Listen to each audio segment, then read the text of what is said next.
guys as panelists. But after that, the plan would be that we hand the floor over to each of you for 5 minutes, maybe more, to give a basically some kind of overview of where you think the field is going in terms of manufacture, metamaterials, optimization, whatever. And then we'll have a discussion after that. So that's the overall plan. Now, Chris, if you wanted to share some slides, you're welcome to do so. Are others going to share slides? Mark and Ole have no plans. Okay, then I will not either, especially since I'm juggling between my phone and my computer because my computer does not have video. Okay. The point of sharing the slides, Vikram, is that, well, you do not know really in advance what to show. So this is correct. I agree. No, I fully understand. Yeah, we're online, also stream live through YouTube. And Norman, this is a time for you to remain in history. This will be right. Ever. Can I come up with some fake news? I'm allowed to do that, or do some tweets. All right, Vikram. Okay, so Norman, I'm supposed to ask you some questions, but most people, everybody else is welcome to butt in as they feel needed. So Norman, I guess the first question is, you worked on a range of problems, starting with your PhD in fatigue and then composites, gradient plasticity, microarchitectured materials. What is it that drives you towards thinking or working on a particular problem? Oh goodness, yeah. Some people are very strategic, and I'm not. I sort of, to some extent, I think different people have different degrees of sensitivity of their nose. Some people can sniff out a good problem at 100 meters, and others don't sniff it out even if it's in their face. And so some people, and I could quote names, I guess, not me, but Mike Ashby comes to mind, and of course John Hutch and Jim Rice, and this community of people are very good at seeing what's an important problem and an important problem in the future and working on it. But I guess for me, it's just trying to figure things out. And I enjoy, as Vikram knows, the rough and tumble of, there's this, when we had these programs with Tony Evans, it was very synergistic in the sense that we all, I think, created more than we would have done if we'd just been working individually. And I don't know whether that's trying out ideas against each other. And I think these seminars are good that way too, whether ideas rub off and create new ideas and better ideas. I don't know the extent to which it's naked competition, so to speak, and not ambition, but sort of a sense of wanting to keep up with the pack of clever people and think about things, that is sort of competitiveness. So I'm sure all these things are at play, but what I do, the one thing which is nice, I would say, and one thing in Cambridge is our ability to play experimentally as well as theoretically. And I think that's been a good tradition, to be able to sort of experiment and try out, new ideas.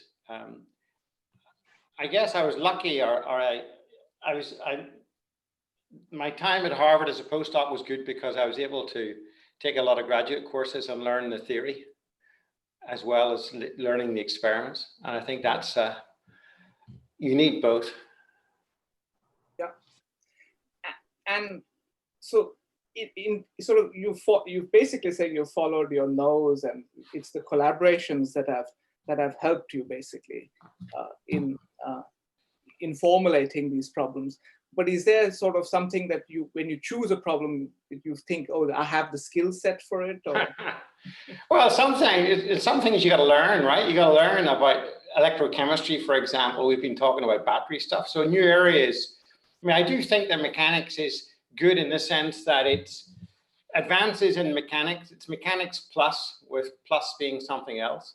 And the plus might be chemistry or mathematics or some experimental aspect. And you got to learn those and work at them and read up on them. I was, it's probably a deficiency in mine that, whereas people like John Willis will say to me, he doesn't, you know, he doesn't read textbooks as such. He'll just sort of work his way through it.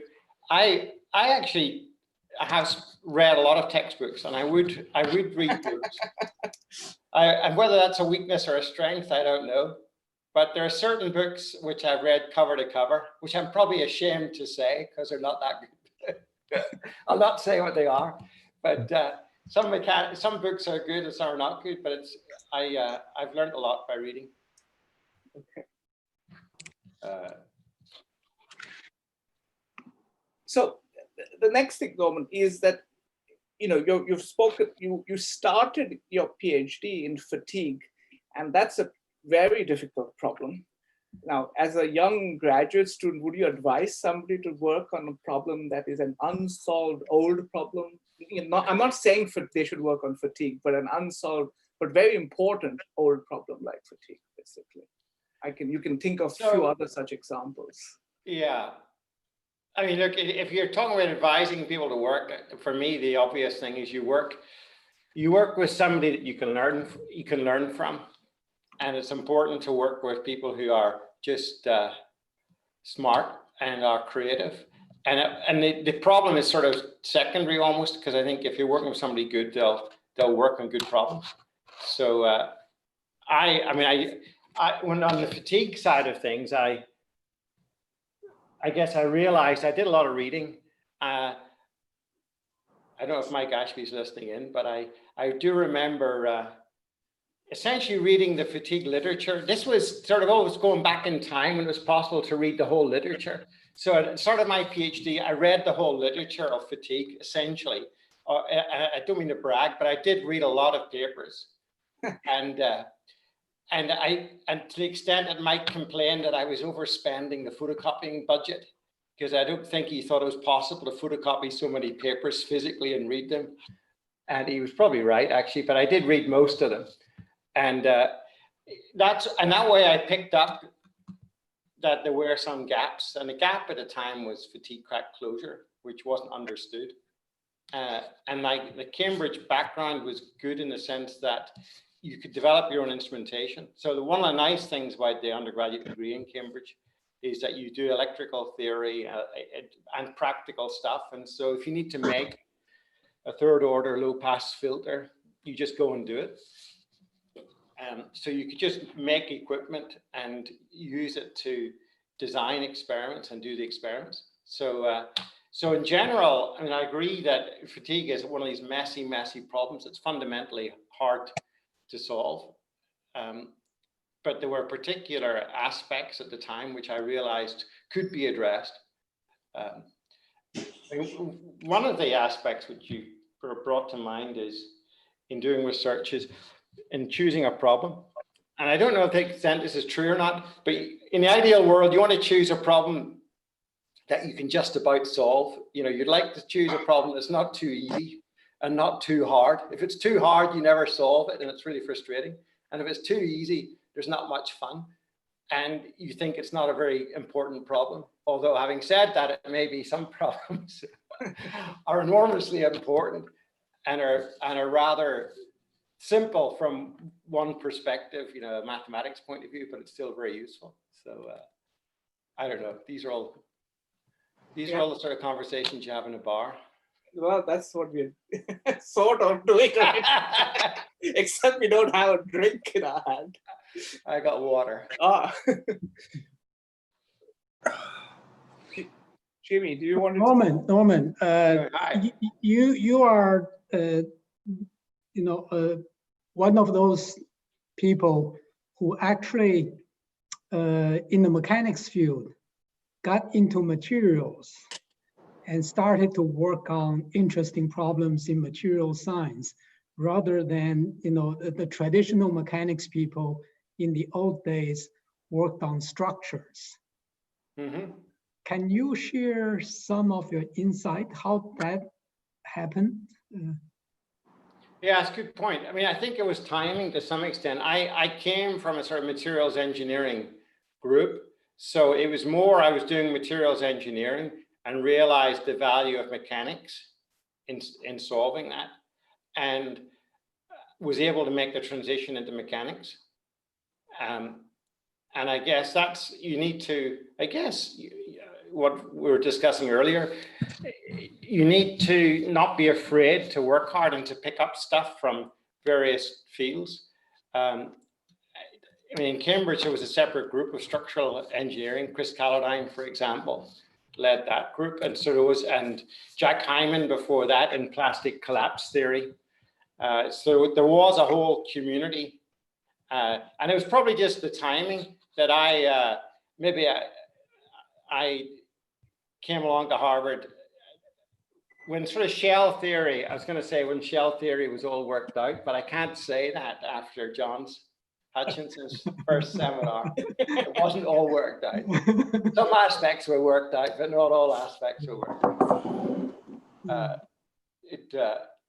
Actually, I'll tell the anecdote. When I was introducing John Hutchinson to give a seminar, not so many years ago, a few years ago, on shell theory, and John looked at the audience and realized the title of his talk was the same. The audience was the same that it had been about 40 years earlier. And they almost bypassed the talk to go straight to the questions and discussion. It was...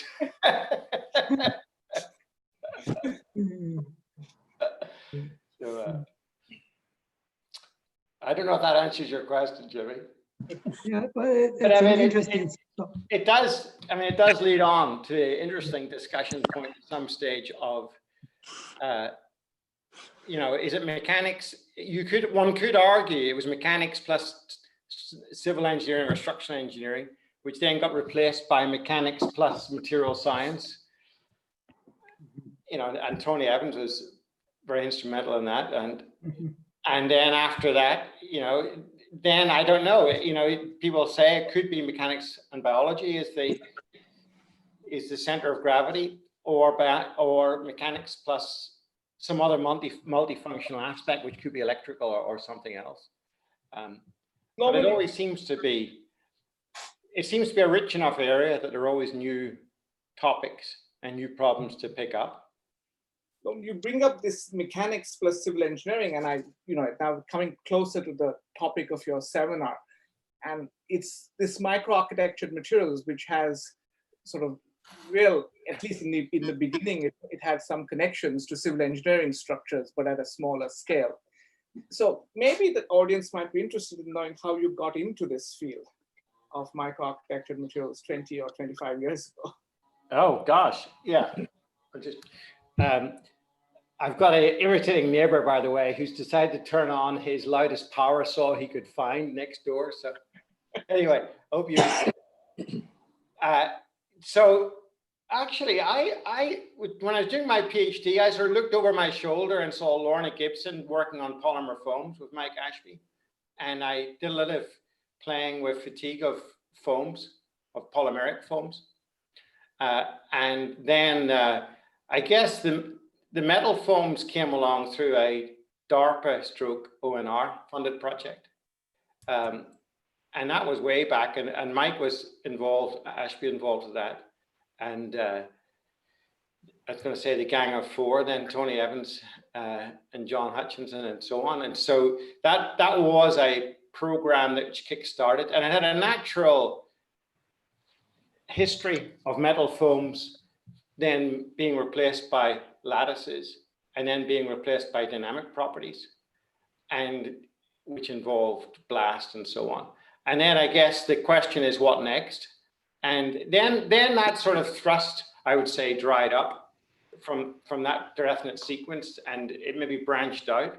And I guess to me, we're at the crossroads where we've got additive manufacture and we've got a lot of new manufacturing methods, but we're not quite clear what to make, and we're not quite clear how to design with additive manufacture in mind. Which, I mean, one example would be when the Eiffel Tower was designed, did they, at any level, did they think of the Eiffel Tower as having effective properties? You know, what length scale did it have effective properties? Or did they ever think in homogenization? because the French love homogenization theory. So that I doubt if they used homogenized theory for the Eiffel Tower. And that's where we're at still, right, with lattice materials. Yeah.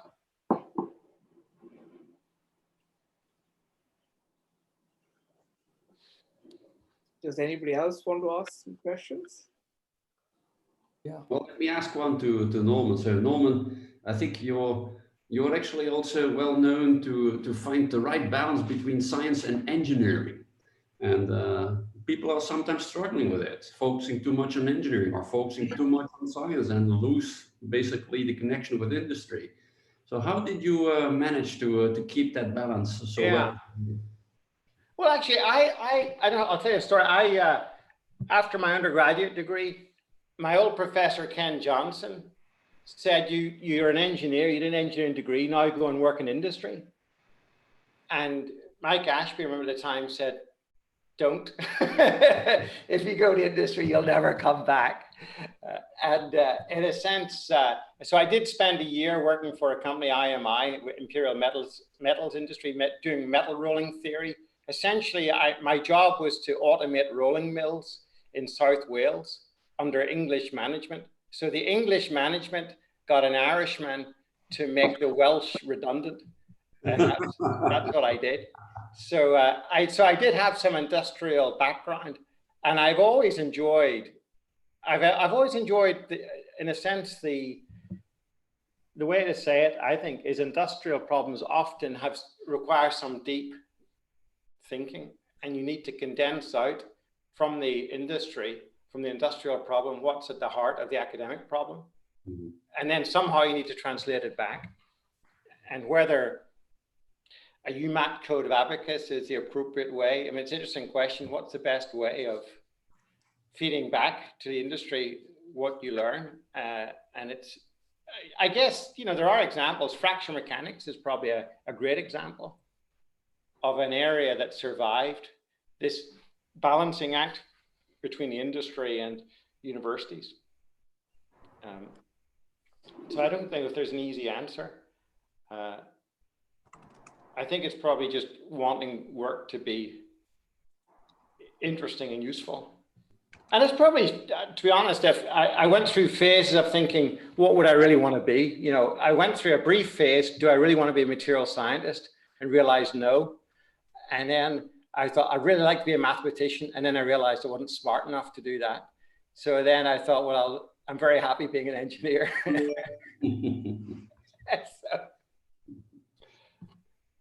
So Norman, you mentioned that when you are undergraduate, you were a materials engineering major. Yeah. Now, transition to mechanics, you're also very strong in modeling and theory and computation. That transition must be hard. How did that happen? So I took, I mean, in my final year undergraduate, my director of studies was Ken Johnson, and he said, I said I wasn't sure which courses to take, as well as taking a materials course, which is like the graduate one that Franz Spopping gives at Harvard. What other courses should I take? And he said I should take a solid mechanics course, and I took it from Bill Johnson. And Bill Johnson was somebody who sort of had slipline fields for breakfast. You know, he would dream up a slipline field solution on his way to work. And I took his lecture course, and that wasn't very analytical. I mean, there was some analysis, but there was a lot of hyperbolic solutions involved, I guess I'm sufficiently old-fashioned in a British school that I can still dream up slipline field solutions. And that's a bit like a dying breed of people that can do that. The analytical, numerical stuff, I picked up from taking some courses at Cambridge in DAMT, in Applied Maths, and I also took courses at Harvard. And I spent time as John Willis would say, as a postdoc, as a young postdoc working for him. Well, young as I still am, still working with John. So those are ways to pick up stuff. I mean, I'm enormously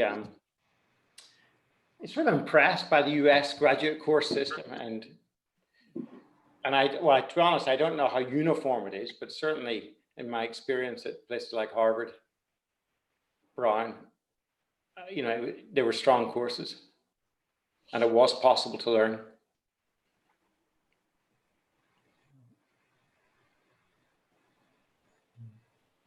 So, Zhigang, Yeah. do we start 5 minutes after the scheduled time, like in some lectures, or? No, we normally start on time. So in the beginning, perhaps you want to introduce our Norman and also your selected panelists. Yes. So we can start on time because everything is recorded. There's no point to wait for anybody. Okay. So we will start in exactly 1 minute from now, basically. Okay. So Norman, maybe you should put up your slides, or maybe I don't know whether we. Yeah, I'll do that. Let's do that. Okay, I'm just looking for a time here. I might go and grab a watch. Okay, you want to go and grab a watch, Norman? Or you can sit on your computer. I'll just get the slide up here, Vikram, first, right?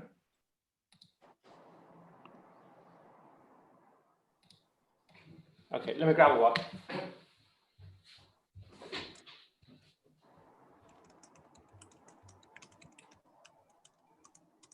So Vikram. Yes. So I can ask you a question about Norman. Was he really a good advisor? I will put it this way, is that if you are willing to stand your ground, then he's a superb advisor, because you will learn to argue your point and learn to from your mistakes as well from him. But if you're not willing to stand your ground, then it is not easy. It's not easy. So Norman, you missed the question. I was asking Vikram, was Norman Fleck a good advisor? His answer is more nuanced. I'm glad I left the room. Maybe Zhigang had sort of timed the question, Norman. Yeah, this is when suddenly you get a flurry of chatter.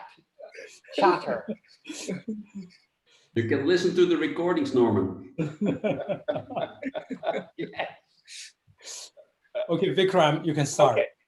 So welcome to everybody to this EML seminar by Norman Fleck. And of course, we have to thank EML and all the EML organizers for this wonderful series that they have put up, and which has now become a regular in the UK Wednesday afternoon schedule for most of us. It's a great pleasure for me to introduce Norman Fleck. Most of you will know who he is, but let me just give you a brief background. So Norman has made a range of contributions in fields ranging from materials to mechanics, and for what he is most known are his seminal contributions in mechanics of composites, strain gradient plasticity, and of course what he will talk about today, which is microarchitectured materials. He has received many honors. He was fellow of the Royal Society, the Royal Academy of Engineering, a foreign member of the US National Academy of Engineering. I won't go on because then I'll take up too much time. But it's a great pleasure. He's been a great friend and advisor, and we are looking forward to your seminar. Thank you, Vikram. Thanks. It's great to be here, and this is a real treat for me.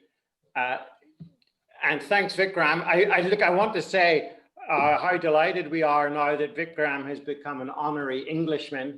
He's also a fellow of the Royal Society, recently elected. So we're all delighted with that here. So it's nice to have a fellow. Thank you. Okay, so let me start. I want to do, in a sense, a bit of an overview of microarchitectured materials, maybe the same thing as lattice materials, and do a bit of an update. So what are these materials? I want to tell you a little bit about their properties. We'll pose questions, how do you design with them? Pose a question, can I obtain any stress strain curve I want by designing a lattice material by what can I do in terms of getting a stress strain curve upon demand? Can I design to mitigate the effects of stress razors, stress concentrators around a lattice material? And then move a little bit into fracture. So look at fracture of these materials. Can you talk about a toughness? And then the way ahead is multi-phase lattice materials or multi-phase microarchitecture materials in terms of more than just one material. And I'll talk about a simple example, which is filling a lattice material with another medium to make them incompressible. And it's a surprisingly rich and untouched area, I think, of work. So that's where I'll get to in my talk. Okay, so background. Lattice materials are everywhere. You know, if you run quickly with an Adidas or Nike sole, you'll be aware of 3D periodic additive type or injected lattices. Similarly, if you're a bird lover and like the weaver bird, it also uses additive manufacture to make it a nest, a woven shell structure. Historically, rather than these lattice materials, foams were developed, often minimum surface structures with a relatively low nodal connectivity. I'll come to that. And popcorn is one made by steaming or hot. When you heat up the water in a hot fat, you get bubbles, and those bubbles give popcorn. Also, nanofoams are made that way, and what dictates the properties of these nanofoams are ductile fracture of the cells on a nanoscale. So there's this range of length scale and architecture in these microarchitectured materials. The applications, the successful applications so far have been multifunctional. So think of a catalytic converter for your car, for your automobile, whether it's a petrol gasoline car that requires platinum, rhodium, other catalysts in order to burn the fuel and get rid of any nasty emissions, or whether it's a diesel filter to get rid of particulates. These often square honeycomb ceramic materials suffer multiple types of loading, thermal shock, as well as mechanical loading. So a question arises, how would you design these materials and how would you measure their properties, and could we do better? Okay, so I'm going to set the scene by plotting strength against density for lots of materials. So this is strength against density and fracture toughness against density. And you'll see in the top right of the diagram, these are the historic materials, metals, polymers, and so on, all with densities above that of water, 1,000 kilogram per cubic meter. And you would like often you'd like to be in the top left of the diagram. You'd like a material of high strength and low toughness, low density, I should say. And you'd like a material of high toughness and low density. Now there are bounds, theoretical bounds, which prevent one from getting too far into the top left in terms of modulus and strength, but there are no bounds we'll see for toughness. So it should be possible to get further up into the top left of the diagram. Length scale is not on this map, so it should be possible to develop materials which are up in the top left of the diagram by suitably manipulating smaller and smaller length scales. So the theme, in a sense, of these materials is to combine material and morphology, topology, I mean, and length scale in new ways to end up with these lattice type materials. And in fact, one can go further. Why just limit yourself to one material? You can use several materials of different morphologies and different length scales. So it's a wide open area. Let me first begin by asking the question, what does length scale do for one? Does it increase or decrease strength? Well, we know from these very nice micropillar experiments by Julia Greer and others that if you plot strength against size, this is pillar diameter size, as you get smaller and smaller down to the nanoscale, dislocation starvation sets in, dislocations get attracted to the free surfaces, and the strength can approach the ideal theoretical strength. So there's general agreement that small structures are strong. And one can go further in making micropillars. You can make, for example, what looks like hexagonal honeycombs on a much smaller scale. These are prismatic 2D structures. Or you can go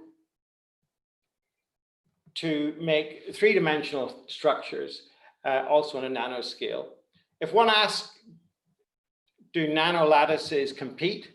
Well, if I plot compressive strength against density and add to it, for example, here's nickel, fully dense nickel. And if I go down along the Hessian-Strickman bound for porous nickel, here's the line that I follow for the regular length scale, the bulk length scale. But if one went smaller and we're able to make, and we've made these nano lattices, which I'll come to in the next slide, nano gyroids they are of nickel. We measure the properties and they can be up by a factor of 3 or 4 above where you'd expect them to be according from the bulk material. And that's purely the effect of size. So how do you make these small lattices? Well, Uli Steiner has been very good at developing by phase separation methods, gyroid morphologies. These are actually two interpenetrating polymers, two interpenetrating lattices on the nano scale. And he and his students have replaced the polymer by nickel. So here's a nickel gyroid lattice, and look at the length scale. The cell size for 1 unit cell is 45 nanometers. And the strut thickness is down at 10, 13 nanometers. So these really are nanoscale structures. In order to probe their properties, one can do an indentation hardness test and back out the properties of the cell wall by suitable interpretation of the indentation data by essentially modeling the structural response of the gyroid lattice itself, and thereby back out the strength of the cell walls, which turns out to be close to the ideal strength. So I guess that's a good example to keep Shigong and his co-editors happy. So that work appeared in EML. Truly an extreme material, extreme lattice, extreme length scale, extreme properties. And extremely good, if I'm asked to say too. I'm not sure if that's part of the EML brief. Things have to be extremely good. So that was my first example where small scale in terms of gyroids were made and gave high strength. The gyroid lattice itself is a bit like an open cell foam. It's not intrinsically efficient itself at giving high strength. We followed that route of replacing foam microstructures with another material. And in the follow-on type of study, we took Inco nickel foams, which are large cell. This length scale of the foams might be 500 microns or more. And we made these open cell foams. We replaced the nickel. This was my clever electrical colleagues, Stefan Hoffman and group. They used CVD to coat the nickel with graphene, multi-layers of graphene, and then removed the nickel. So we ended up with an open cell foam of graphene or multi-layered graphene. So on one length scale, here's the multi-layered graphene. If you look at a strut, you see that the strut itself is like a triangular tube. That's structurally efficient. That's a good thing in terms of having high bending stiffness and strength. But if you then look down at the cell wall itself, you see on a finer length scale, the cell walls turn out to be wavy. So we made the materials from multi-layered graphene, but also with some alumina coatings also. The point I want to make is this is an example of a open cell lattice material, open cell foam, that exists on 3 length scales. It's on the length scale of the open cell foam, on the length scale of a strut. And then if you look down the strut, it's the cell wall, which is wavy. And if the overall macroscopic properties depend upon the multiplication of the knockdown factors or efficiency factors at each length scale, these 3 factors. So the fact that it's a honeycomb, or the fact that it's a foam in bending, makes it not particularly efficient, but the cell walls have a high efficiency in terms of bending. So that's a good thing. But then if you go down a length scale, you see that the cell walls are wavy, and we'll see that has a big effect upon the overall strength. So if we do a compression test on this material, stress against strain, it's remarkably weak. The stress levels are the order of kilopascals. For metallic foams, if this was a nickel foam, you might expect 1 megapascal as the compressive strength. So we've got low strength.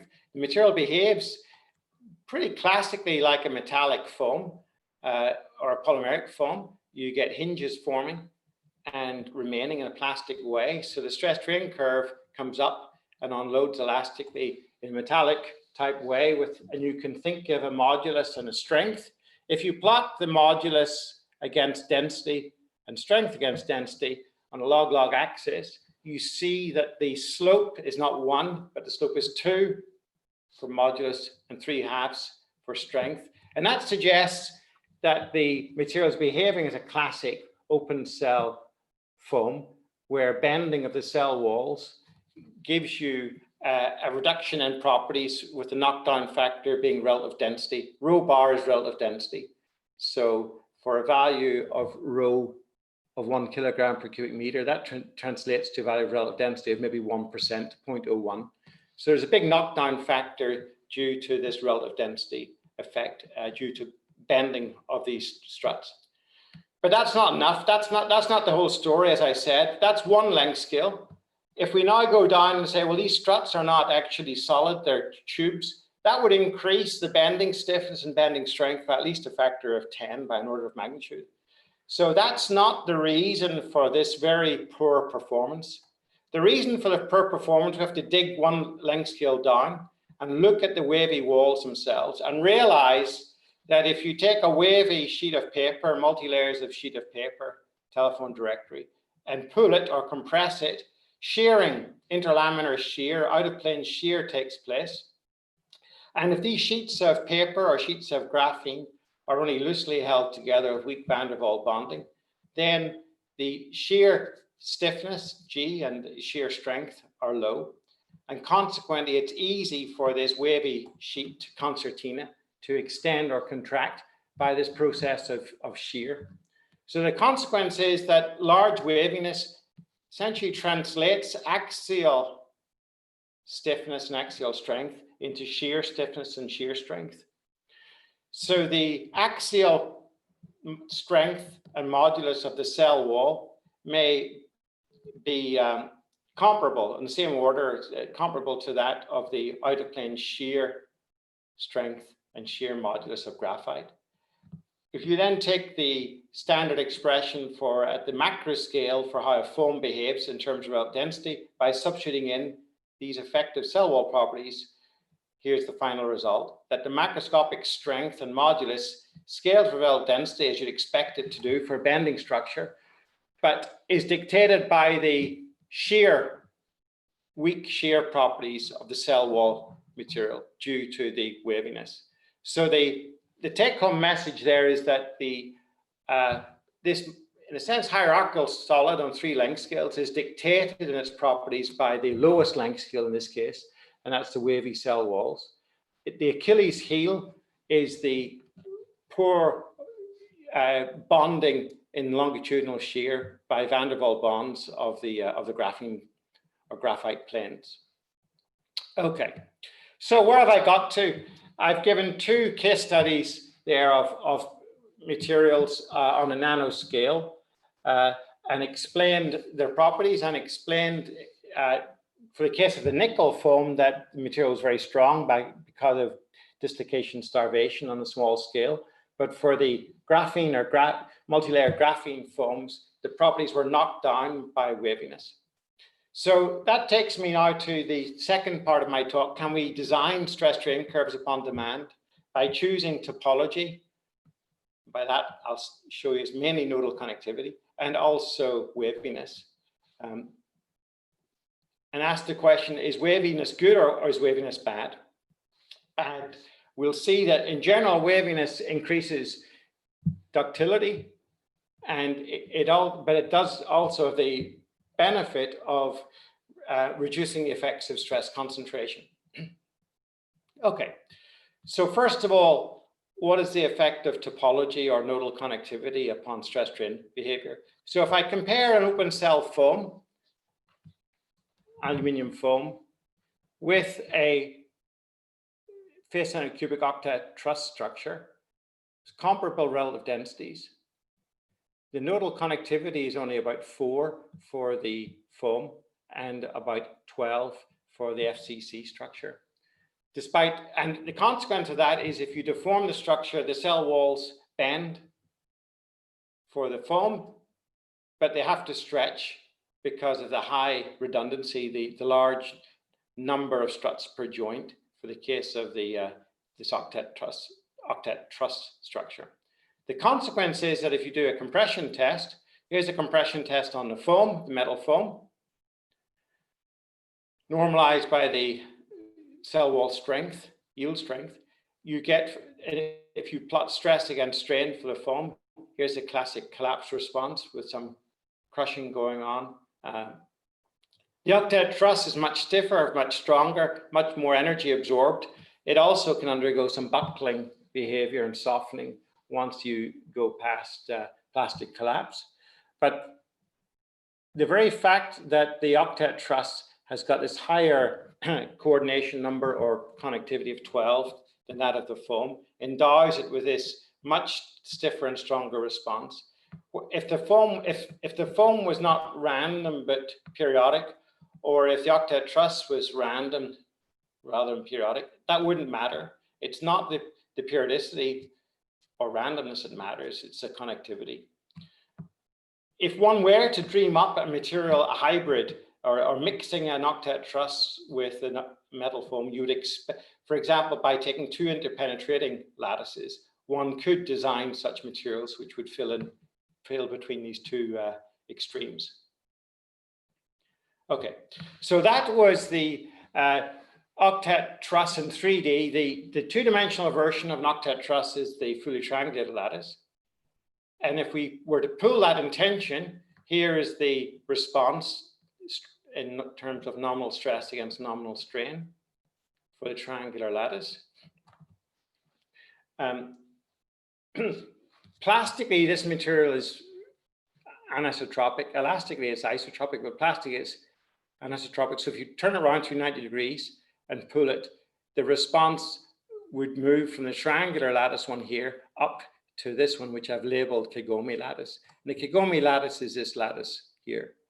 So it's elastically identical to the triangular lattice. It's got initial yield strength is the same, but because of this rotation and the anisotropy, in this configuration, it's stronger than the triangular lattice. But it's rather similar in terms of its in-plane properties.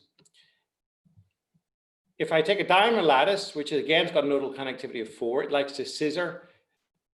The hexagonal lattice connectivity of 3, it likes to bend too around these nodes without any stretching. So these materials give you stress strain curves of a low modulus, low yield strength, and then you get a locked up state where the material aligns with the loading direction. And you can see that here in the stress strain curve for the hexagonal honeycomb. You take the hexagonal honeycomb and pull it, and it gradually switches from this bending state up into a final plastic stretching and then necking state. The point I want to make is, the main point I want to make is these stretching structures with a high nodal connectivity are stiff and strong, have got a characteristic stress strain curve like that of a conventional power law metal. Whereas if you make a bending structure, the hexagonal honeycomb is the prime example, you end up with a very different shape of stress strain curve. And one can achieve much higher strains before necking sets in. We realized this, but we were always struck by the fact that typical metal foams whether it was open cell or closed cell, have only a strength of failure of a few percent. And I think I like to think that ductility or strength of failure is one of these engineering properties that the academics often ignore. The industry uses a lot and thinks a lot in terms of ductility, strength of failure. So metallic foams have this low ductility. Why is that? When their bending structures and other bending structures have these very high ductilities. Well, we realized, or we thought, that the reason for this is imperfections. So if you take a honeycomb and just cut out 2 cell walls and pull it, as we've done in the computer and experimentally too, if you plot the strength of failure as a function of defect size, you see this drop off in ductility. So once you make a number of defects, in this case, missing cell walls, you induce ductile failure at the tip of that defect, and the effect can be to significantly reduce ductility. Metal foams also are often made by casting, so it is also true that the ductility of cell walls themselves may be reduced. Okay, so I've talked about control of stress strain curve by nodal connectivity. We can also control stress strain curve by waviness. So if I now think of the triangular lattice and hexagonal lattice with straight bars and pull it in tension, here's the stress strain curve. If I make the material out of mild steel, out of low carbon steel, P is load, W is width, B is depth into the page, U is the end displacement over a gauge length L. So I'm plotting for a triangular lattice. Here's the stress strain curve, triangular lattice with straight bars. The hexagonal lattice with straight bars is here. So just the effect as I've described, switching nodal connectivity from 6 to 3 triangles to hexagons gives me this gain in ductility, but I get a loss in stiffness and strength, in yield strength. What if I make the struts wavy? So if I take the straight bars and make single sine waves, SS stands for single sine waves,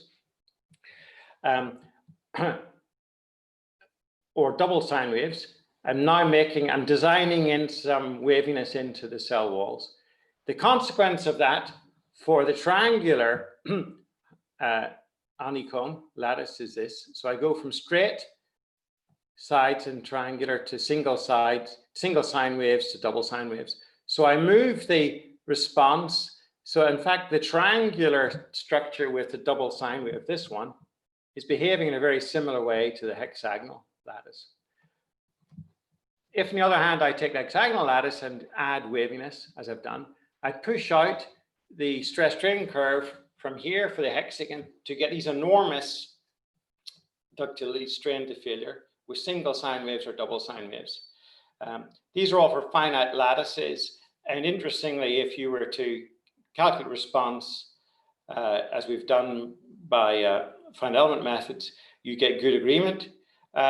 If you do a periodic cell calculation, the strain to failure is significantly higher. So one needs to be cautious at using the effective property behavior to deduce what happens for a finite size of specimen due to edge effects. Okay, so waviness has this huge effect mainly on strain to failure. You could argue that's good or that's bad, depending on whether you need a large strain to failure or not. If I now think of a structure, simple prototypical structure with a notch in it. So here's a hexagonal honeycomb or a triangular honeycomb with a central notch. Now, if I ask the question, does the notch, well, we think the notch is going to reduce the properties. Think again of a low carbon steel specimen, relative density, maybe 10%. If you pull these specimens, you would expect the notch to reduce the properties. So what can we do to guard against that? Well, one idea is to protect around the notch with a functionally graded lattice. So we can vary the amount of waviness. And we've made these structures up by water jet cutting of the steel sheets. So here's a hexagonal lattice or a triangular lattice. And when we do so, we introduce a graded imperfection. So if we define the imperfection, A is the amplitude of imperfection divided by the cell size, it's got a maximum value, A maximum over L, and it varies spatially. Let's give it a quadratic variation in the X and Y direction. So essentially the waviness is most intense at the center and falls away to 0 at the edge of this red oval, red ellipse. And then the structure's got straight bars everywhere else. Now pull these structures in tension and ask the question, what is the effect on the load displacement curve? And here's the results. So for the hexagonal lattice, load against displacement, no notch, here's the response. If you now put a notch into a straight lattice with no waviness anywhere, so the peak value of waviness is 0, you go from this point to this point. So you get a big drop in strength. For a triangular lattice, you get a drop in ductility, but only a small drop in strength. Now switch on waviness. So now what I'm doing is I'm going from this structure to this structure. I'm going to add waviness near the notch. And when you do so, as you increase the magnitude of the waviness, you progressively increase the ductility and a slight increase in strength for the hexagonal lattice. Whereas for triangular lattice, the opposite happens. You lose strength and you lose ductility. So this led us to inquire, is there an optimization type of procedure we can conduct whereby we take a lattice, let's think of a doubly periodic lattice, define some waviness everywhere. So A is the waviness amplitude of each strut. It's got a remote value out at infinity, remote from the notch. And then it's got a peak value, A max, centered on the notch. And it's got a decay length lambda. So we've got 3 parameters to play with in terms of optimization: the remote waviness, the maximum value, and the decay length. We're thinking of just circular contours here of waviness. So R is just x squared, R squared is x squared plus y squared in this expression for the distribution of waviness from the notch. If we then perform some finite element simulations of this structure and plot the ultimate tensile strength against the maximum waviness, the amplitude A max, I'm going to take the case where the remote waviness is 0, and I'll take the case where the wavelength, the decay length is 4 struts. And when you calculate for each lattice in turn, so each of these is a different lattice, you get a global maximum at this point. So the strength is increased by maybe 25%. It turns out that this is a global maximum. If you vary the remote waviness and the wavelength lambda, this is still the best you can do. As you increase the waviness, the ductility increases continuously. This is for the hexagonal lattice. So we've optimized the hexagonal lattice. Here's what we get. If I plot stress strain, stress against strain for the hexagonal lattice containing a notch with straight bars, no waviness, here's the response. If we optimize with waviness around the notch, as shown here, this is a response. We get some increase in strength, an increase in ductility. If I do a bad thing, which I could do, I could make a worse choice and put the waviness in the wrong position. I drop the strength significantly. So here's the simulation showing the tensile stress strain curve for the lattice when I've put waviness in the vicinity of the notch. And the consequence is I've delayed necking, albeit not by a large amount in this case in terms of strength, but nonetheless, I've increased the strength and the ductility. Okay, so I've covered now essentially the stress strain behavior of these lattices. I've talked about the role of nodal connectivity. I've talked about waviness. Waviness can be seen as bad or it can be seen as good, particularly for stress concentrations. It's something you can design with. Let me move on now to fracture. So if you take a lattice material on one length scale, you can say it's got a toughness. Well, can you say that? That's the question we asked. In order for a toughness to exist, a J field should exist near the crack tip. If crack bridging is too significant, then there may not be a J field at the crack tip. A bridging zone may destroy any J field. So these are the issues we addressed, and we considered two types of lattice. One is an open cell aluminium alloy foam. Another is aluminium sheet with holes drilled in it to mimic a hexagonal lattice with a very wide range of relative density. So I'll take both cases in turn. I'm going to show that for the open cell standard ERG is the company aluminium foam.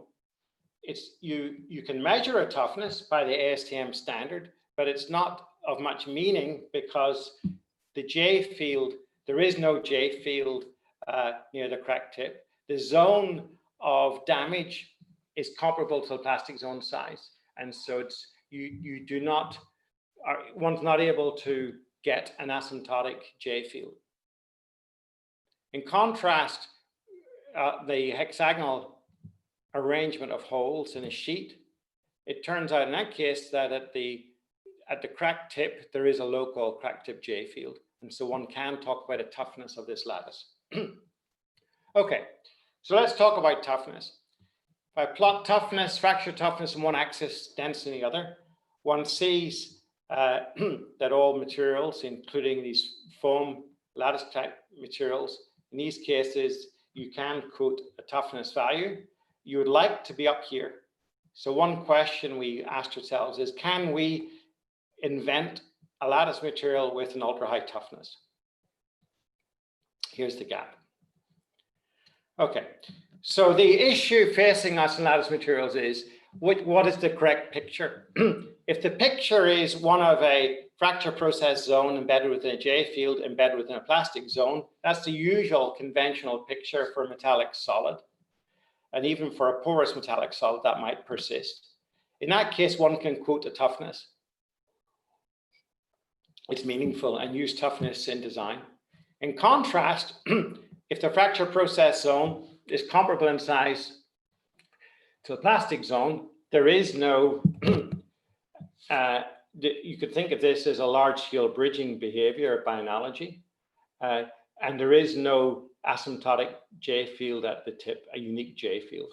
You could still get an expression for J, but there's no unique J field in the sense of HRR field. Okay, so we set about measuring J for a metallic foam. We took a metallic foam, we did the classic thing of doing a 3-point bend test. We measured crack extension by potential drop, putting a constant current source through the material, measuring the voltage across the crack at the crack root, and that gave us an effective crack length. I'll call that delta A potential drop. That's the crack extension delta A by the potential drop PD method. So as we load up the structure, which I'll come to presently, when we load it up, the crack will extend. We can measure the crack extension by potential drop. The material under consideration is this 6101 T6 aluminium alloy, relative density 9.6% and 6.6% in two versions. And the compressive response is shown with a plateau. Tensile strength is much lower, strain to failure. We were able to use a CT machine to map out the microstructure, and we also looked at the microstructure ahead of the crack as the specimen failed. So here's the ASTM way of measuring the J integral. You apply load and the displacement of the central roller, that gives you a collapse response for the two foams. At the same time, you need to measure the amount of crack extension from potential drop as a function of roller displacement. And given this information, you can back out the J value at the crack tip as a function of crack extension by potential drop. So this would be a classic ASTM procedure for measuring the J R curve. And it turns out, whilst it satisfies the standards criteria, we'll see that it's not valid. And the reason it's not valid is that if you look at the plastic zone that forms at the crack tip, notch tip, one can measure the plastic zone by digital image correlation, DIC methods, strain gauging, and so on. And by calculation, what we find is the zone of damage of failed struts is comparable to the plastic zone size. And so no J field exists at the crack tip, despite the fact that you could get a value for J, but physically there's no J field. So to see this in a little more detail, we put the specimen into a CT machine. So we stopped a test after the crack had extended from the notch root a certain amount. Here I'm looking, the easiest way to think of this diagram is looking at failed struts in the same view as the view below. So I'm looking directly ahead of the notch root. This is the region where struts have all failed. This is traction free. And these are additional struts that have failed ahead of the crack extension. So the crack is traction free here, but there's significant damage ahead of it. If you turn to 90 degrees and look in plan view, so this is the front face, back face of the specimen. This is the crack itself, the cracking plane. You see all of these struts have failed. And one can deduce, in a sense, the fraction of struts that have failed, and that's what I'm plotting here on this side. But in this state, the point I want to make is that if we were to evaluate at a particular state how much the crack is extended in terms of traction-free cracking, and compare that, for example, with the plastic, and then compare that with the damage zone. Damage has gone all the way from here to here, and the plastic zone is of a comparable size. We can see that here in the bottom right diagram. If I'm plotting for a particular state of displacement as given by the potential drop, so this is an effective crack length. If we take one value, say 8 millimeters here, there's a traction-free crack of length as shown here. There's a further damage zone going on ahead to here, and then we quickly go to the plastic zone. So the damaged material is comparable in size to that of the plastic zone. And the consequence is there's no J field. Consequently, you cannot use J, I think, to characterize the material. It's hard to use J in design. So what do we do? Well, one approach is to use a cohesive zone model. So if we think of our material, here's our specimen with a stress strain curve. Let's model it by finite elements, by just taking the compressive stress strain response. And let's model the damage by putting a cohesive zone model directly ahead of the crack, or the notch. And then give that cohesive zone some load traction displacement response, as done by Tvergaard Hutchinson. The question we're asking is, can we predict the structural response? So if we look at the load against displacement response in the bottom right, here's the measured structural response. If we ran an FE simulation without any cohesive zone present, this is what we'd get. We're not handling the effective failure. Now put in a cohesive zone to try and mimic the actual load displacement curve.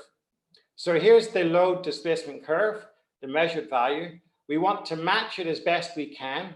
The way to do that is to reduce a traction displacement law. The traction of the cohesive zone goes to maximum value of sigma hat. Then it drops until at some critical displacement it fails. So this is our assumed form. It's suggested by Alan Needleman a number of years ago, an exponential type form for the shape of the cohesive zone law. That's a detail, it doesn't really matter. The point is that the cohesive zone's got a peak value of sigma hat and an area under of gamma naught. Those two parameters are introduced parameters in order to try and best fit to the data. Now the data we've got is a load displacement curve. And if we if we do if we try our best to do a curve fit or of the curve of the prediction from finite elements, assuming a damage law of this type, by trying different values of sigma hat and gamma naught, then we can try to match to the curve. And here's a contour map of goodness of fit by trying out various values of toughness of the cohesive zone and strength of the cohesive zone. And what we find is best fit occurs at three distinct locations. So let's try those three traction displacement curves, A, B, and C. If we run with those traction displacement curves, here's our best guess, if you like, in terms of the structural response. And we can't distinguish it from that which is the best cohesive zone to use. So we proceed by saying, well, let's look at the crack mouth displacement against applied roller displacement. Here's the observation. And again, our curves A, B, and C all do a pretty good job. So far, so good. That cohesive zone approach is good at capturing the low displacement behavior and good at capturing the crack mouth opening.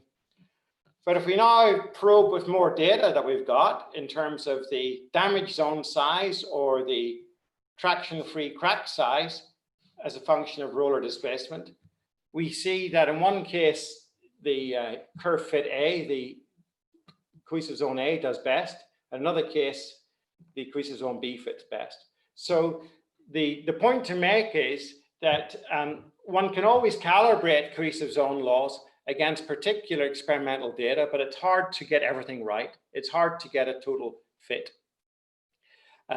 And so the consequence is that I think the jury is out in terms of what is the best cohesive zone or other damage model to use in design. Now that we have more refined experimental methods, whether it's X-ray, DIC, other more high fidelity experimental methods, we can really assess the fidelity of models and begin to identify what's the most appropriate model to use in design. And we have to use models like that in design because we cannot think in terms of a toughness value for such a foam. If we now ask the question, let's make up our own lattice material of high toughness. I'm showing on the right-hand side fracture toughness against strength for all existing materials with a density below that of water. And it turns out that there are very few materials exist apart from these foams, of course. But if you're in the vicinity of water density, that rules out many materials. Polymers aren't too far away, but they've got a low fracture toughness. So if we ask the question, what can we come up with by way of material design to give us a very high fracture toughness at low density?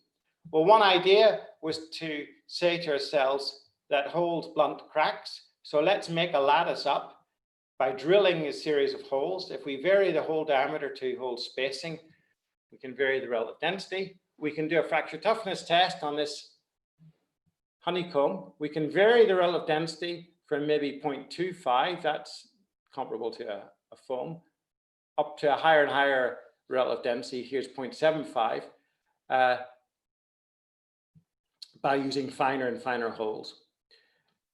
In each case, we can do a fracture toughness test and we can measure the R curve. We can measure how the stress intensity factor as deduced, for example, by a J curve against crack extension. We can measure that R curve response. This is for the low relative density case in blue and the high relative density case. So we can do a classic ASTM type evaluation of the toughness of this material. And when we do so, and let's normalize it by the fracture toughness of the material itself. This was an aluminium alloy. If we normalize that initiation toughness by that of the solid aluminium alloy, so 1 means that the lattice has got the same toughness as the aluminium alloy. I'm plotting against relative density, so the solid aluminium alloy would be here, 1, 1. What we find is that whenever we introduce here, the blue line is our lattice. as we vary the relative density, the crossover point occurs at a relative density of about a half of 0.5. And thereafter, at higher relative densities, the aluminium lattice, the aluminium alloy lattice, has got a significantly higher fracture toughness than that of the solid material. So we've ended up inventing, if you like, a lattice that's got a toughness, a fracture toughness that exceeds that of the parent material at reduced weight. The reason for it is really the notch, the blunting effect at the crack tip. If we were to do a toughness test on a single hole, here's the curve. And so the larger the hole at the crack tip, the larger the load you need to nucleate a new crack. So this mechanism is one of successive nucleation of cracks. This can be simulated, and it was done with Ankit, a colleague and a student, whereby they used the Gerson model to model both void nucleation and growth. And they ran the simulation to compare with our experiments, allowing damage to occur within the metal itself, observing porosity contours, as well as strain contours. And what they observed, this is for the case of relative density of 0.75, they observed a small damage zone. Here's the porosity F, showing that failure has occurred from one hole to the next. And this small region of damage occurs within a larger plastic zone. So this is a case where one can talk about a crack tip J field, because the damage state is much smaller than the plastic zone. It turns out that if you evaluate J contours, they are pretty independent of path, and a remote J is the same as a crack tip J, thereby supporting the ASTM procedure. So if we look at the measured, or I should say, measured fracture toughness in the blue against relative density, and compare it with the final element simulations, there's good agreement. One can also notice that the predicted fracture toughness satisfies, there's no reason it needs to satisfy this particular scaling law. On dimensional terms of fracture toughness, we'll go with yield strength times some length scale, which is the whole size plus spacing. But it also goes relative density to the 3/2 power. So we've invented a material which has got remarkably high toughness. It exceeds that of the parent of the solid, and it does so by this mechanism of having to renucleate new cracks. All right, in the remaining time, I would like to just briefly talk about a new class, if you like, of lattice material, which are filled lattices. Well, maybe they're not so new. Bees understood this process. If you take, first of all, they did what we did. They took small holes, and as they warmed them up, they increased the relative density to make a hexagonal lattice, and then they filled them with a liquid, incompressible liquid. And we, in a sense, were inspired by that to ask the question, what if I take an open cell aluminium alloy foam, relative density 9.6%, and compress it? What you get are crush bands, almost no lateral extension. The plastic Poisson ratio is 0, and you get a progressive crushing.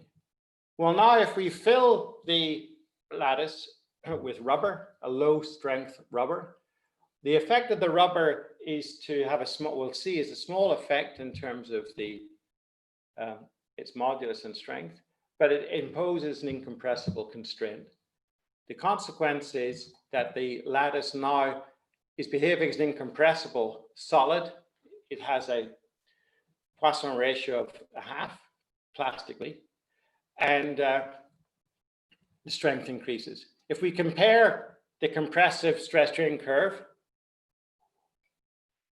for the open cell foam with that of the rubber,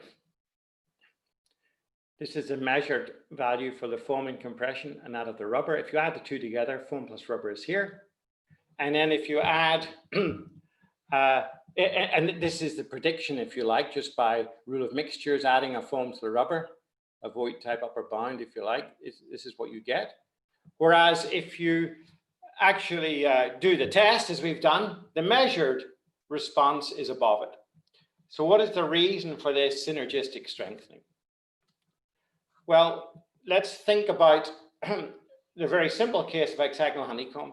If we take a hexagonal honeycomb with bars of length L, let's think of these bars as being inextensible. And our only degree of freedom is omega, the inclination of these inclined bars. If we were to map out the volume of that unit cell, V divided by L squared, as a function of omega, as we change omega, for the case of the regular honeycomb, where omega is 30 degrees, that's the most efficient shape. That shape maximizes volume. So as you deviate away from 30 degrees, you lose volume. So if we were to think of this hexagonal honeycomb and compress it or extend it, either way, if the bars were to be rigid and we were to preserve the symmetry, then we would have a problem, because the only way that mechanism could work is if we lose volume. But if I fill it with incompressible fluid, for example, I'm dictating that the volume is conserved. And the way out of the conundrum is to recognize that either bars stretch or some other mode of deformation occurs to break the symmetry in order to allow for the structure to collapse at constant volume. So let's do that. So here's our lattice, 30 degrees. If we were to, we're going to do these in the computer. So if I take the lattice, impose a constant volume constraint, and plot the compressive stress against strain, normalizing by the relative density of the struts and normalizing by the yield strength, I'm thinking of essentially elastic, perfectly plastic struts and an incompressible but zero strength infill. If we compress the material, we start off with this Ashby mode, but after that, we get a curious feature. I'm showing here contours of von Mises stress. So red means I've reached yield and stretching material. And what you can see is that as you compress this honeycomb, you start off with plastic hinges forming, but then quickly you go into a mode where the inclined bars stretch and the vertical bars stay rigid, stay elastic. And the stretching mechanism converts the stress strain curve from the empty lattice in dotted line to this constrained lattice at constant volume for the case of initial inclination of 30 degrees with enormous strengthening and stiffening. So it's a very stable response. If, on the other hand, I take a 20-degree lattice, informed by this notion of stretching, I might anticipate that I'll get some stretching behavior. And when I do that test on that 20-degree lattice, I get something similar. Again, a very stable response. So the effect of these infills has switched off the instability that you'd expect for an empty lattice and given us instead, and these simulations have been done in Abacus explicit, but we get a stable response. If, on the other hand, I take a 40-degree lattice where omega is 40 degrees, for this case, it turns out that a mode can occur whereby no stretching occurs. These bars don't stretch. Rather, you break the rotational symmetry. Rotation occurs of these vertical struts. And when I do so, you see what happens. It's a bit counterintuitive. When you, first of all, the vertical struts deflect one way and then they come back the opposite direction.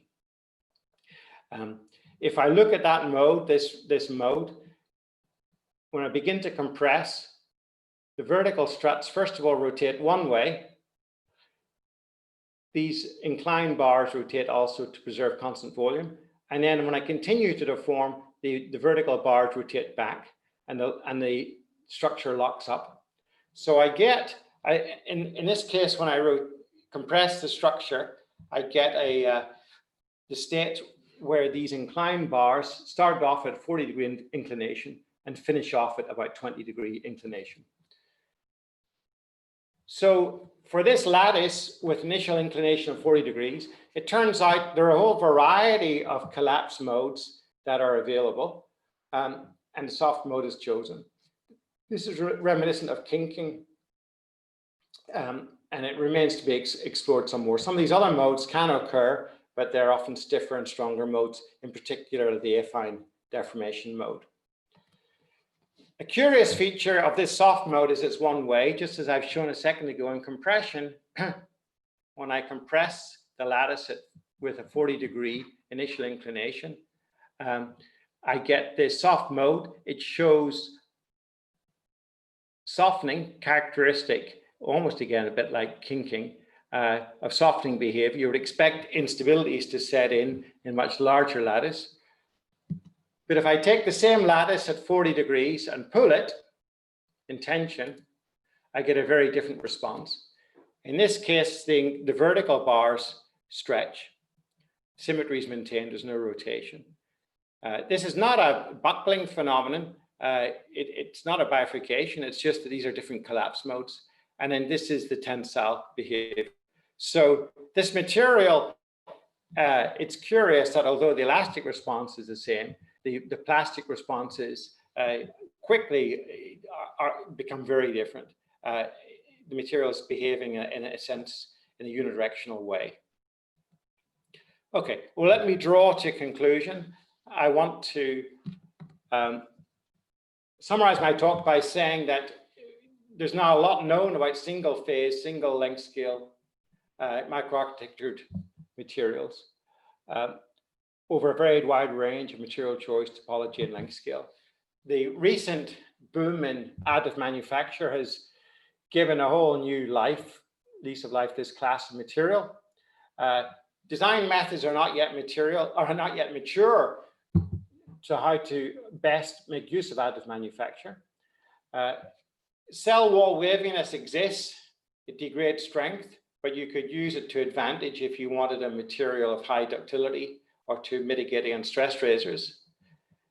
When thinking of toughness, damage zones can exist in an open cell foam. They can be large, so large in fact that there's no crack tip J field, and toughness should be used with caution as a design parameter. Cohesive zone molds of some type are needed. One can also begin to develop ultra tough topologies that require on different crack advance mechanisms, such as renucleation of cracks ahead of circular holes, as I've shown. And finally, the world, in a sense, hasn't seen anything yet. There's this whole area of multi-phase lattices, and just a very simple addition of a constraint of volume introduces a whole new class of collapse mechanisms, which can be unidirectional in nature. And we haven't begun to think about how to design with such materials. And with that, I'll stop. Thank you. So thank you very much, Norman. Should I stop sharing, Dick, or leave this open? I think just leave it open in case there are questions and you need to come back to something. So thank you very much, Norman, for a very interesting seminar. Before we go to audience questions, let me just give a broad overview of how we will sort of frame this discussion. Yeah. We will first take questions from the audience, which Norman might answer, some of the panelists might answer. And then we will move to a panel discussion.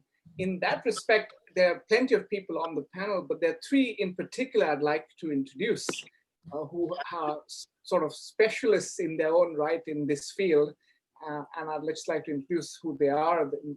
Mark Gears, who has done a lot of work in among lots of other things in metamaterials, and we'll be very keen to hear his opinion on where this field is going in terms of metamaterials.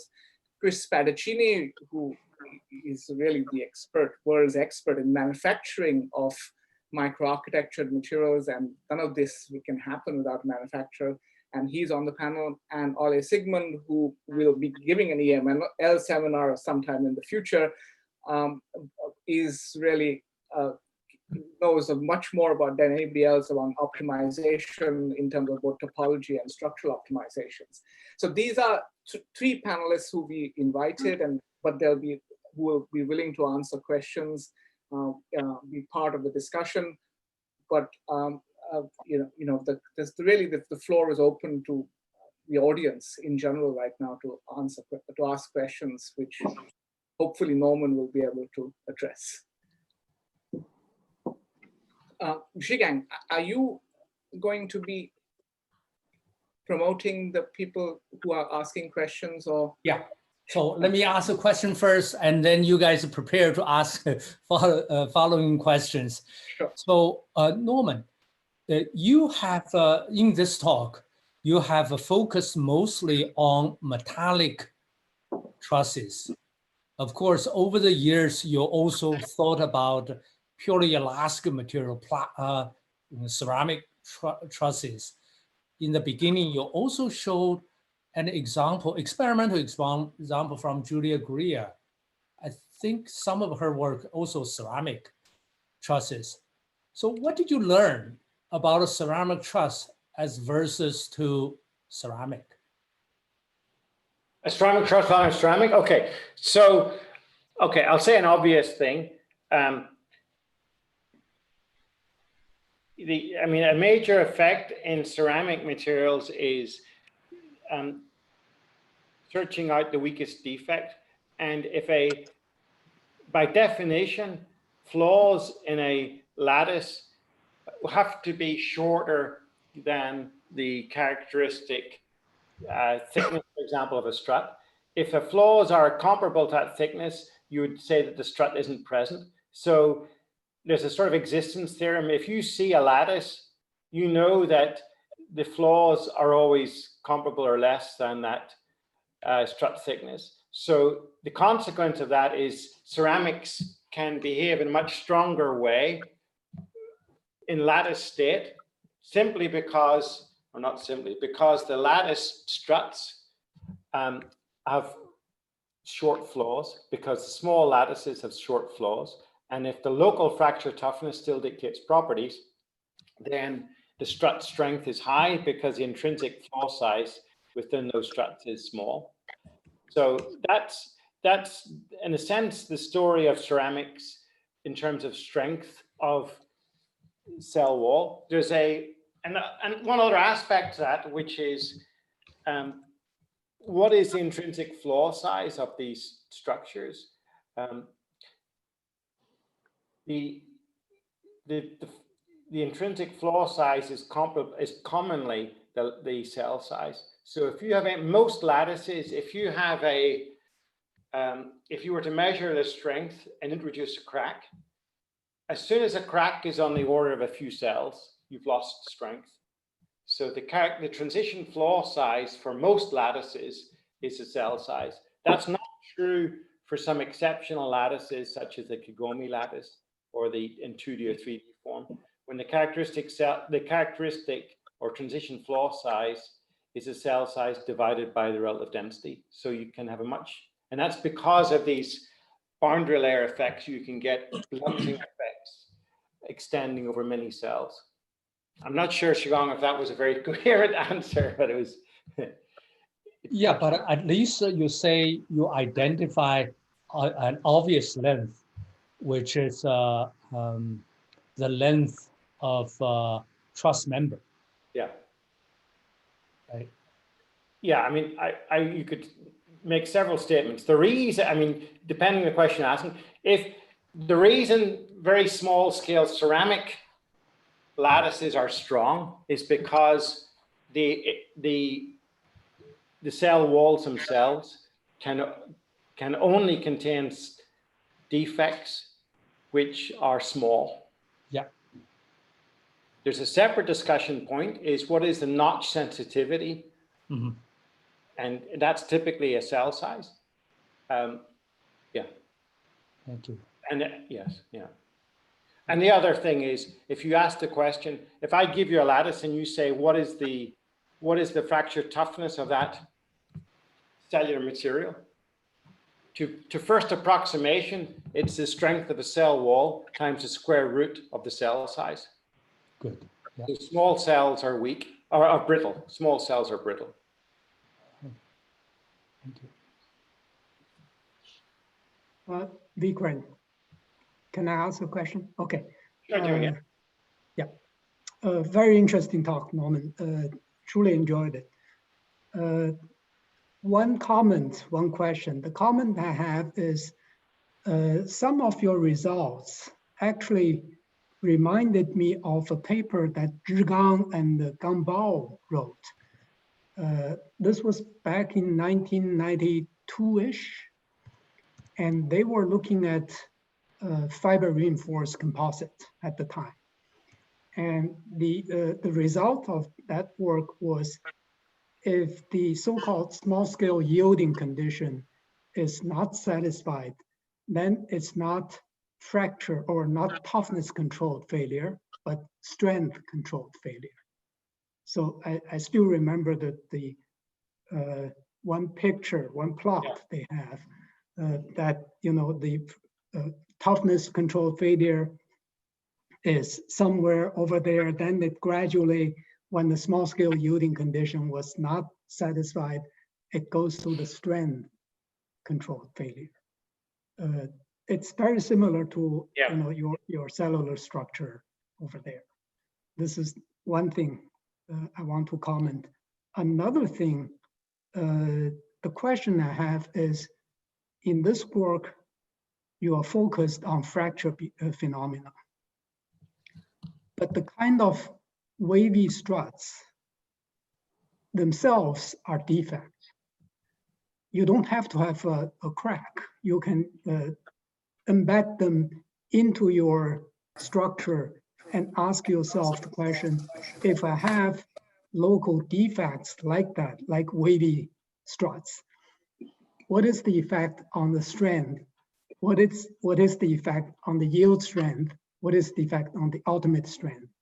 Have you thought about that and done something along that line? Yeah, we probably have. We've thought about it, but we haven't. I mean, in a sense, what you're touching on, and it's to do with stress strain curves on demand. It's if you have you can imagine a lattice where it's graded it's a uniform lattice in one dimensional, but along the axis, the waviness varies. And thereby you will get a progressive collapse, and you will go macroscopically, you can get whatever type of force displacement curve you want. It reminds me a little bit of how car seat belts work. In car safety belts, they shear, and it's a locking up process. So in an accident, you start off with a relatively small force on your chest because the fabric shears, and then it lines up and stiffens and stiffens and stiffens. So the safety belt will stop you from hitting the windshield. The only question is, how much force will it apply to do so? And it's a locking up type process. So that's a simple structure which has got an evolution of highly stable stiffening. You can envisage the same thing with a lattice where you've got a graded waviness along the loading direction. I haven't seen much data of that form, but I could imagine it'd be worth looking at. With regard to the other point, Jimmy, you made about, I mean, Qigong, of course, I remember, I know that paper very well. There's a couple of papers with Gangbao in this area. And I remember one aspect they emphasized nicely was it doesn't matter too much the shape of the cohesive stress strain curve. The cohesive law, you'll get similar predictions, and that's useful and true. The point I guess I want to make is in the open cell metal foams, these materials are in a sense strength governed because they have a large damage zone ahead of them. They're pretty weak. And I guess the point I want to make is when we've been thinking about cohesive zones and bridging mechanisms, composites work well because there's a lot of pull-out work. and that's why they work well. These metal lattices have no pull out unless you're filling the lattice with some other medium, like a filled lattice. But if it's just a dry, empty lattice, there's no pull out work. And so the toughness values and strength values are small because we're not exploiting pull out. Whereas in the earlier work that certainly in the polymer matrix, long fiber composite world, you get a lot of benefit from cohesive zones. That's where all the energy is dissipated. So, yeah. Can I ask a question to follow Jimmy and Zhigang? But before that, I have a small comment to make. Norman has shown that by filling this open cell with epoxy or other kind of a polymer, then the mechanical property can be very good. We actually recently have done something similar. We use an open cell foam, and the volume percentage is just 11%, and put a metallic glass into it. So we got this metallic glass composite. Metallic glass is very brittle, no ductility at all. But with 11%, this is a nickel crystal foam. And with 89% metallic glass, ductility very good. It's like 10%. So this is another evidence of the application. The answer is very easy. It just, if you have a connectivity of your foam, then it can block the shear bands very easily. Okay, that's the comment. The question I have that follows Jimmy and Zhigang, and also related to my other boss, Professor K.S. Kim's work at Brown University. So in the middle of the talk, Norman, you showed that you used the cohesive zone to model this crack behavior. But earlier, before that, you also mentioned that you don't have a valid J field. My understanding is in order to use a cohesive zone, the cohesive zone is just one kind of damage mechanics. And that damage has to be smaller than the plastic zone and to make the cohesive zone prediction to be really valid. Yeah. But on the other hand, your damage is really comparable or comparable to the plastic zone. So how do you justify the use of a cohesive zone to model your damage, which is rather very different? You have a large damage zone that approaches the plastic zone, but the validity of a cohesive zone has to model a damage that's much smaller than the plastic zone. K.S. Kim once has this filter projection method to get the cohesive zone. And the premise of that method also depends on the damage zone is smaller than the plastic zone for all this to work. So maybe I wasn't clear. My logic was that damage models, such as we looked in depth with the Twegard-Hutchinson one, but one could look at other cohesives, other damage models too. The point is that these damage models have the virtue that they survive, and you can use them in cases when no J field is present. You cannot talk about a toughness being relevant parameter because it's in the region of large scale. It's very analogous to the literature on large scale bridging, where in large scale bridging, you don't talk about K or J, but you can still talk about load displacement curves. You can still talk about damage, but you cannot talk about a J field or a K field.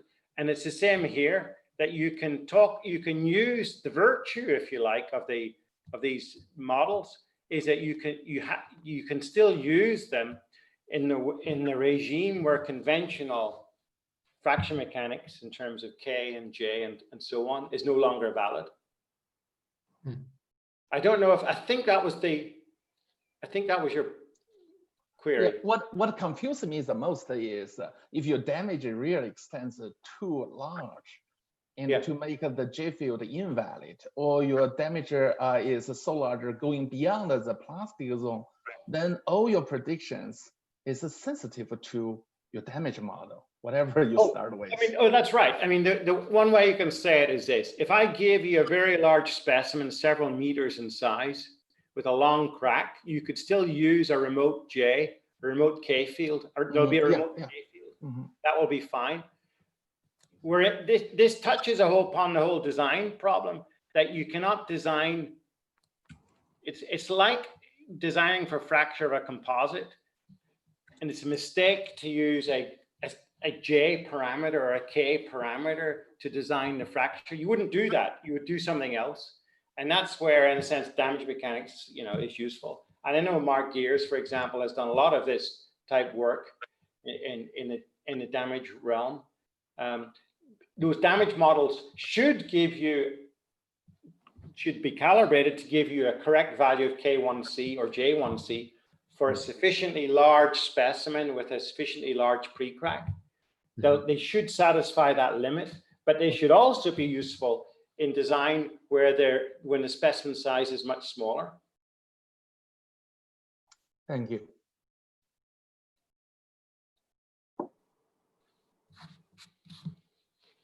Vikram, I think you are muted, so.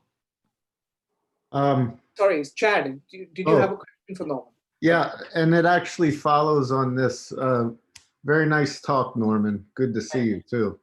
Can you maybe define what you mean by a J field, and let me sort of clarify my confusion, because we know what a K field is. It's based on linear elasticity. And I know what an HRR field is, and then a J field associated with an HRR field, because it's based on a certain model of plasticity. And I imagine that there's J fields for compressible materials, foams, and you can define what sort of an analogous HRR field is for that. And in the same vein, I could come up with a damage model that includes plasticity and damage, and the stress fields associated with that nonlinear model would give me some field that's what I would call the J field for that material. So I'm a little bit unclear on what you mean when you say a J field doesn't exist. Yeah, I think, well, thanks for that. That's a good question, and it's a good discussion point.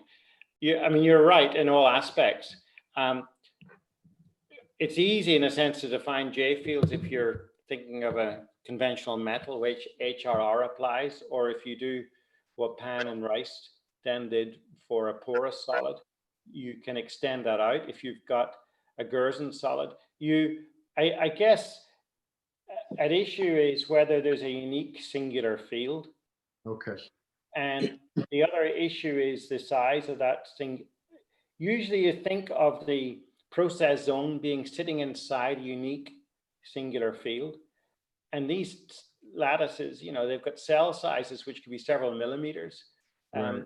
And it's not clear that even if you could pose a damage model and look for that asymptotic singular field, you might find it, but you might find it's much smaller than a cell size. So just to another clarifying question, your damage region was very similar in shape to your plastic zone region. Is that correct? Yeah, I think that's true. I think the way you could think of it, just imagine these metal foams have got a tensile ductility of a few %. And they pop a bit randomly. They're almost like cast structures, and they will have a variability in cell wall ductility. And so you get random damage taking place anywhere where there's plasticity. Hey, Norman, can I ask you to unshare your screen? Sure. So that we can see the full panel.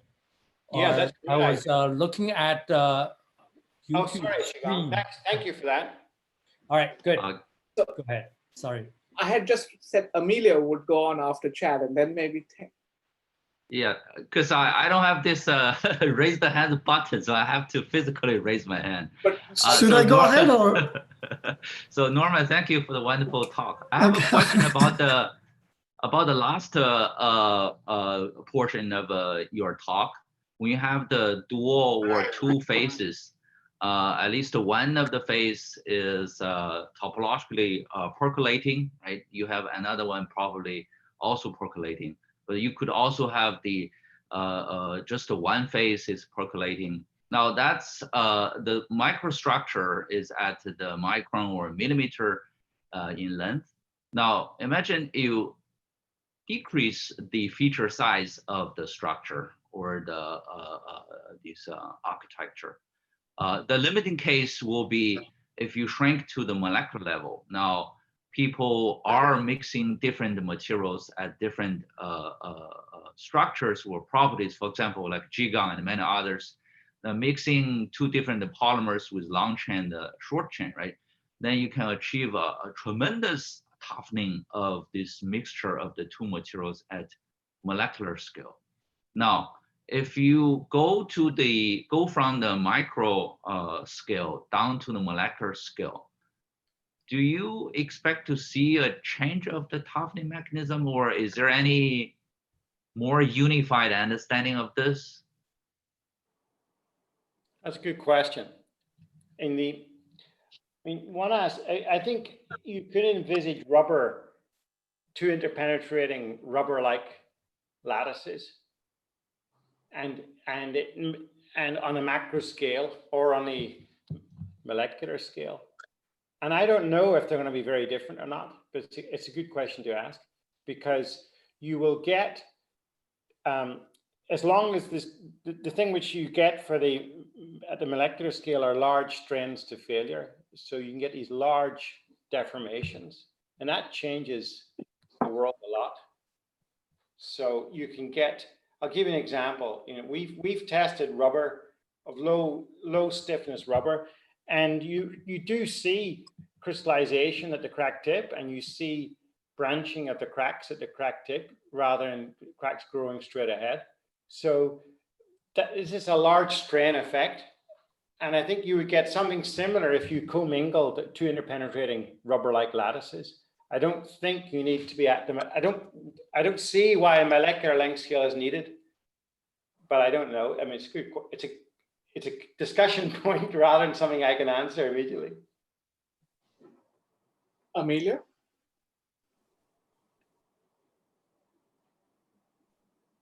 Can you hear me? Hi, Norman. Yeah. Hi, Amelia. So just one short question regarding the cohesive zone modeling and the inability of those models to be able to capture all the experimental features that you can measure these days.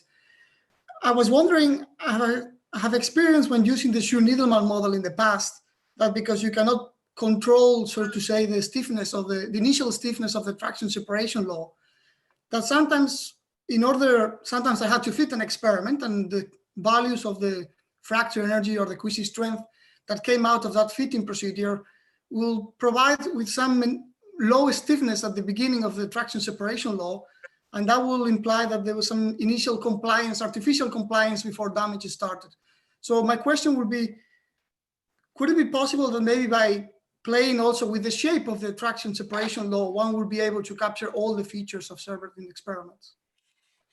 Well, I mean, the way I would say it is, as we've discussed a number of times, if the material is such that it fails when the strain in the material hits a critical value rather than some measure of stress, then it's very hard for a traction-based law to capture that. And so there are examples we've been looking at in the adhesives world, and even in these foams, where the shape of the stress strain curve is remarkably flat. So to use traction as the trigger for a cohesive zone is delicate. Whereas if you use some form of strain, an average strain or whatever you use, that might be a more useful thing to do. Okay. Yes. Hans, please. Yes. Hi, Norman. Great talk. Simple question. How important is periodicity in what you're presenting there? I go, for example, to these two-dimensional lattices that you presented with striking differences depending on mostly the number of joints per strut. Yeah. But let's take an example. If you were to test, for example, a Penrose pattern, what would you expect? So we've done a lot of work on if you are in the world of heavily redundant lattices, such as octet truss, where there's a lot of nodal connectivity. If the lattice is random or periodic, it has almost no effect. Okay. I think where it has an effect is if you're shutting off, I think of it as it's a bit like a polycrystal with lots of slip systems, FCC, you know, it's going to deform, and it doesn't really matter to second order of what the relative orientation is. But if you've got something which has only got one slip system, or if, you know, a much limited deformation pattern, such as this hexagonal filled hexagons we were talking about, the jury is out at the moment whether if we switch off that kinking mechanism by putting in enough randomness. It reminds me of, it's in Cottrell's book, if you have a joint which you shear. So if you think of a brazed joint and you shear it, you know what the shear strength is. But if you now make the joint not planar, yep, a bit like single slip again, you get a huge effect of a small degree of imperfection. So what we don't know at the moment is whether some of these soft modes are switched off by sufficient randomness in the very final part of my talk. Generally, for an open cell honeycomb, it's going to deform in a bending pattern regardless of how random it is. But it's in these transition cases. Another example is the Kigome lattice is a very transitional lattice, and it doesn't take much movement of nodes in the Kigome lattice to switch off its behavior from being fully triangulated to being something much more like a honeycomb. So, yeah. You mentioned that some of these lattices are elastically isotropic, but plastically not, right? Yes. So, and in fact, again, thinking about the two-dimensional Penrose structure, that's of course elastically isotropic. What do you think it will be plastically?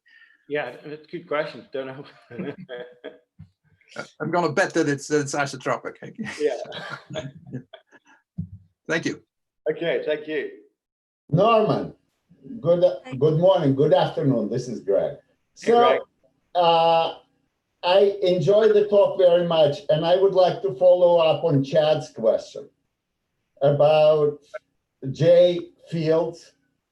Basically, if we go back to Frank McClintock, right, if you have a lot of metal plasticity, low hardening case, then the story becomes non-unique.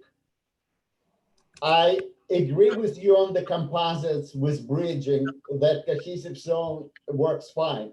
But in this material, you have a broad spectrum of mechanisms. As you load, it may be. And so your J fields may change as you load. For example, like in viscoelastic materials, right? As time passes by, you can go from K field to C star fields and things like that.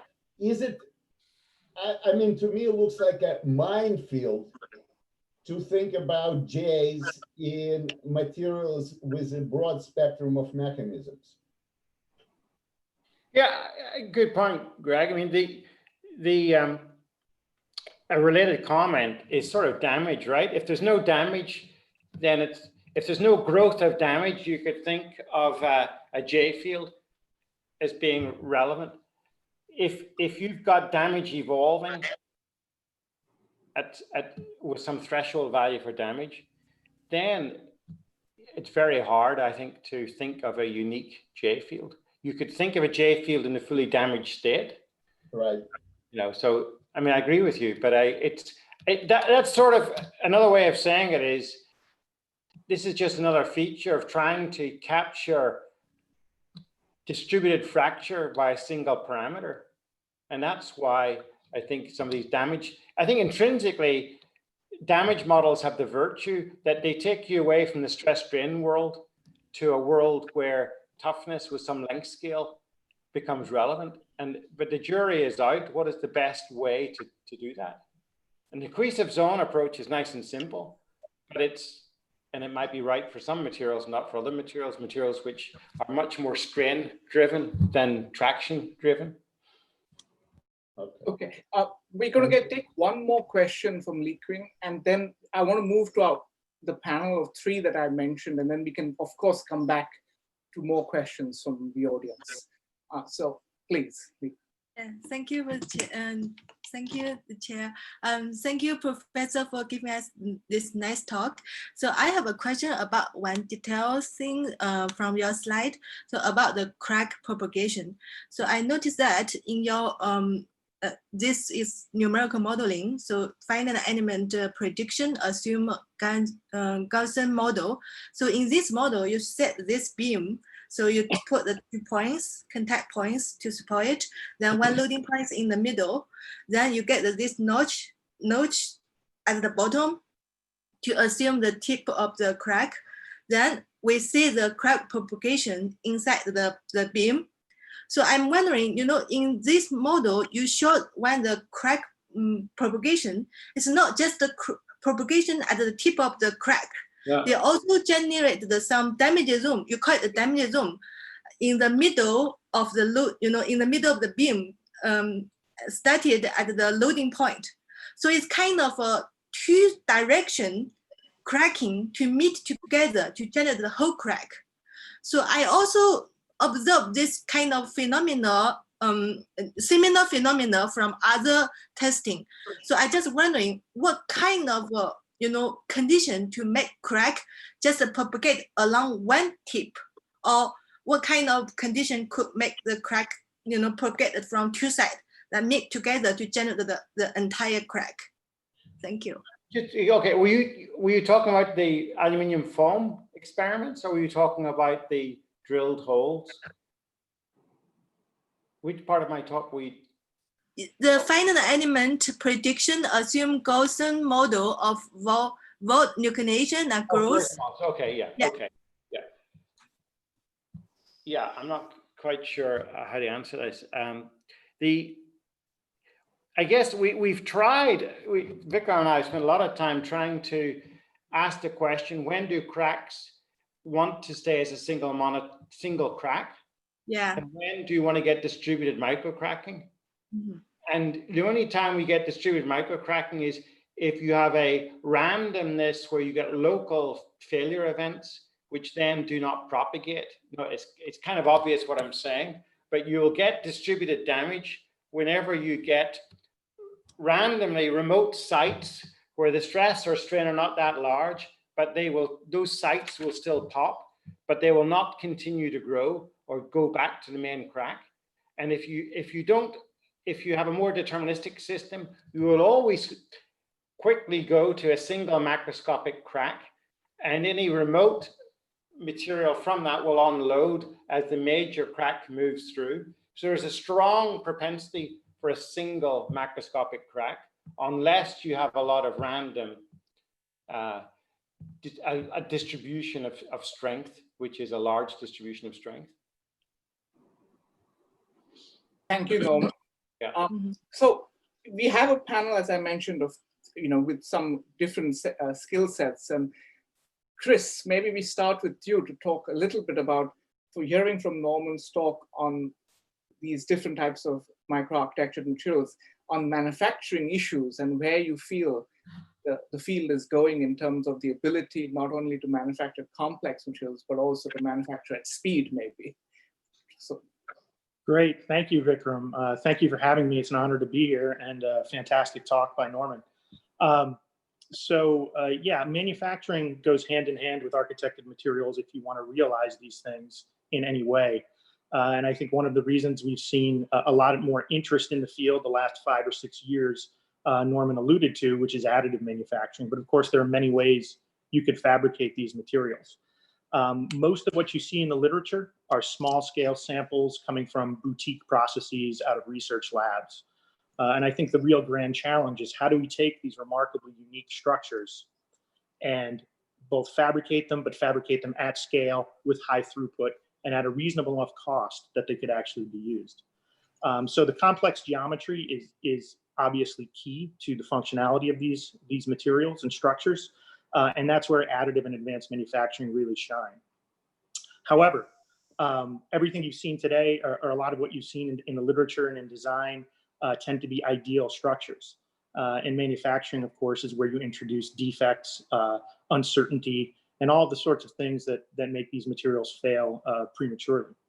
So really getting a handle on those defects and uncertainty, still being able to fabricate these complex geometries in 3D space, pushing these technologies to be multi-length scale from the nano to the macro, and doing it in multiple materials. You heard Norman refer to the interpenetrating lattices, which is a really interesting direction to go, but you really have to be able to work with multiple materials to do so. So these are some of the pending challenges in manufacturing. But I think, in fact, the biggest challenge really is scale up and throughput. How do we make these sorts of structures at a reasonable size scale where we could actually use them and at a reasonable cost? Additive manufacturing can do some of that, but tends to be a costly process. So there are a lot of research groups working on how we scale those up and reduce cost by printing over larger areas, by doing things like what we call volumetric additive manufacturing, trying to create an entire structure at once, or taking processes such as the famed 2-photon process, which allows us to create nanoscale features, but does it quite slowly over a small area. How do we scale that up? Things like massively parallelizing some of these processes and integrating multiple processes. These are huge challenges, but I think we're working on these as a community and making quite a bit of headway. And I think this is really where architected materials are going to realize themselves is by working, integrating with those who do the manufacturing and the material science, as well as the design aspects. I know you have Ole Sigmund here on the panel as well, but designing with manufacturing in mind is also key. And I know he and others in the community have been doing that as well. So the integration of the theory, the design, and the manufacturing together in sort of I'll call it a co-design process, I think is also extremely important to getting this right and to realizing these sorts of materials and structures in industry and in everyday life one day. So Chris, there's a lot of progress that has been made in polymeric materials. You mentioned volumetric approaches and all these, enormous progress. Is similar progress also being made in metallic materials and other sorts of engineering materials? Yes, there's quite a bit actually. In additive manufacturing, of course, metallics and metals are a very important material class, and there are multiple processes who can work with these materials quite well. The most common of which is selective laser melting, using a laser to melt a metal powder and build a structure up layer by layer. With respect to architected materials, it can do a good job at certain size scales, at certain length scales, but it is still rife with defects, and things like micro and nanoscale features are difficult, if not impossible right now. But I do think we have seen in the literature multiple examples from groups like HRL Laboratories, UC Irvine, Caltech, and Julia Greer's group, where they have taken some of the polymeric processes and adapted them through material science. So things like using pre-ceramic polymers or adding metallic moieties to the backbone of some of the polymers allow for post-processing of the polymers to give you a metallic structure or a ceramic structure. And so I think that combination of manufacturing and material science coupled together is going to be key to realizing some of those more other material classes at the appropriate length scales. I think the way we'll run this is maybe we'll come back and allow the rest of the panel to ask questions, but maybe after everybody, Ole and Mark also give their views, and then we can have a joint discussion. Maybe. Great. Thank you.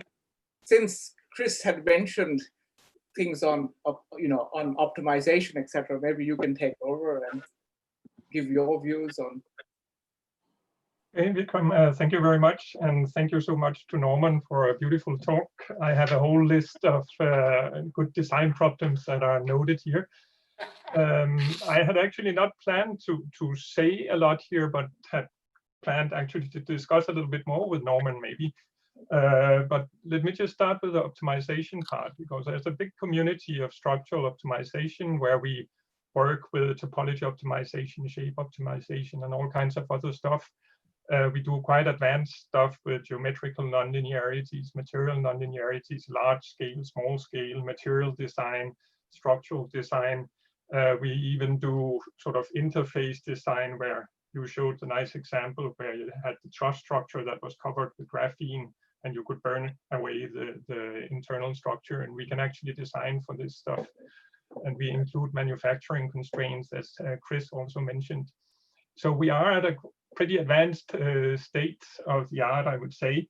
And hence your final statement saying that design methods are not mature is, of course, a little bit provocative to me. But it actually allows me to sort of return this ball to you, because I have sort of a saying that states, if you can model it, we can optimize it. And the question is then, can we actually model this? Because as we saw, all the modeling here, well, partly we may not know the actual geometries we have here, or what is the manufacturing uncertainty and stuff. But also we see that boundary conditions can change everything. If you just have one cell, you get one answer. If you have two, you get another. If you have infinitely many, you have other answers. And even if you mentioned it yourself, you have a finite structure, you get boundary effects. And so in my eyes, it's actually, it may be that the modeling is not mature enough, and maybe Mark Gears can talk about that afterwards. But if we start optimizing, then we have a fairly large risk that we actually optimize the errors in the model rather than optimizing the physics itself. So this is a ball back to you. What do you think, Norman? Yeah, I mean, lots of thoughts here.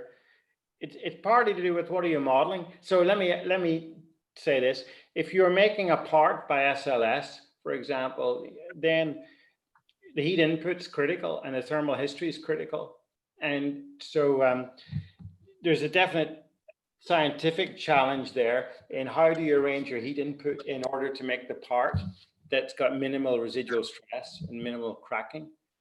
Now that, I don't know if I would call that a modeling problem or a optimization problem. You know, it's modeling manufacture and the messiness of manufacture.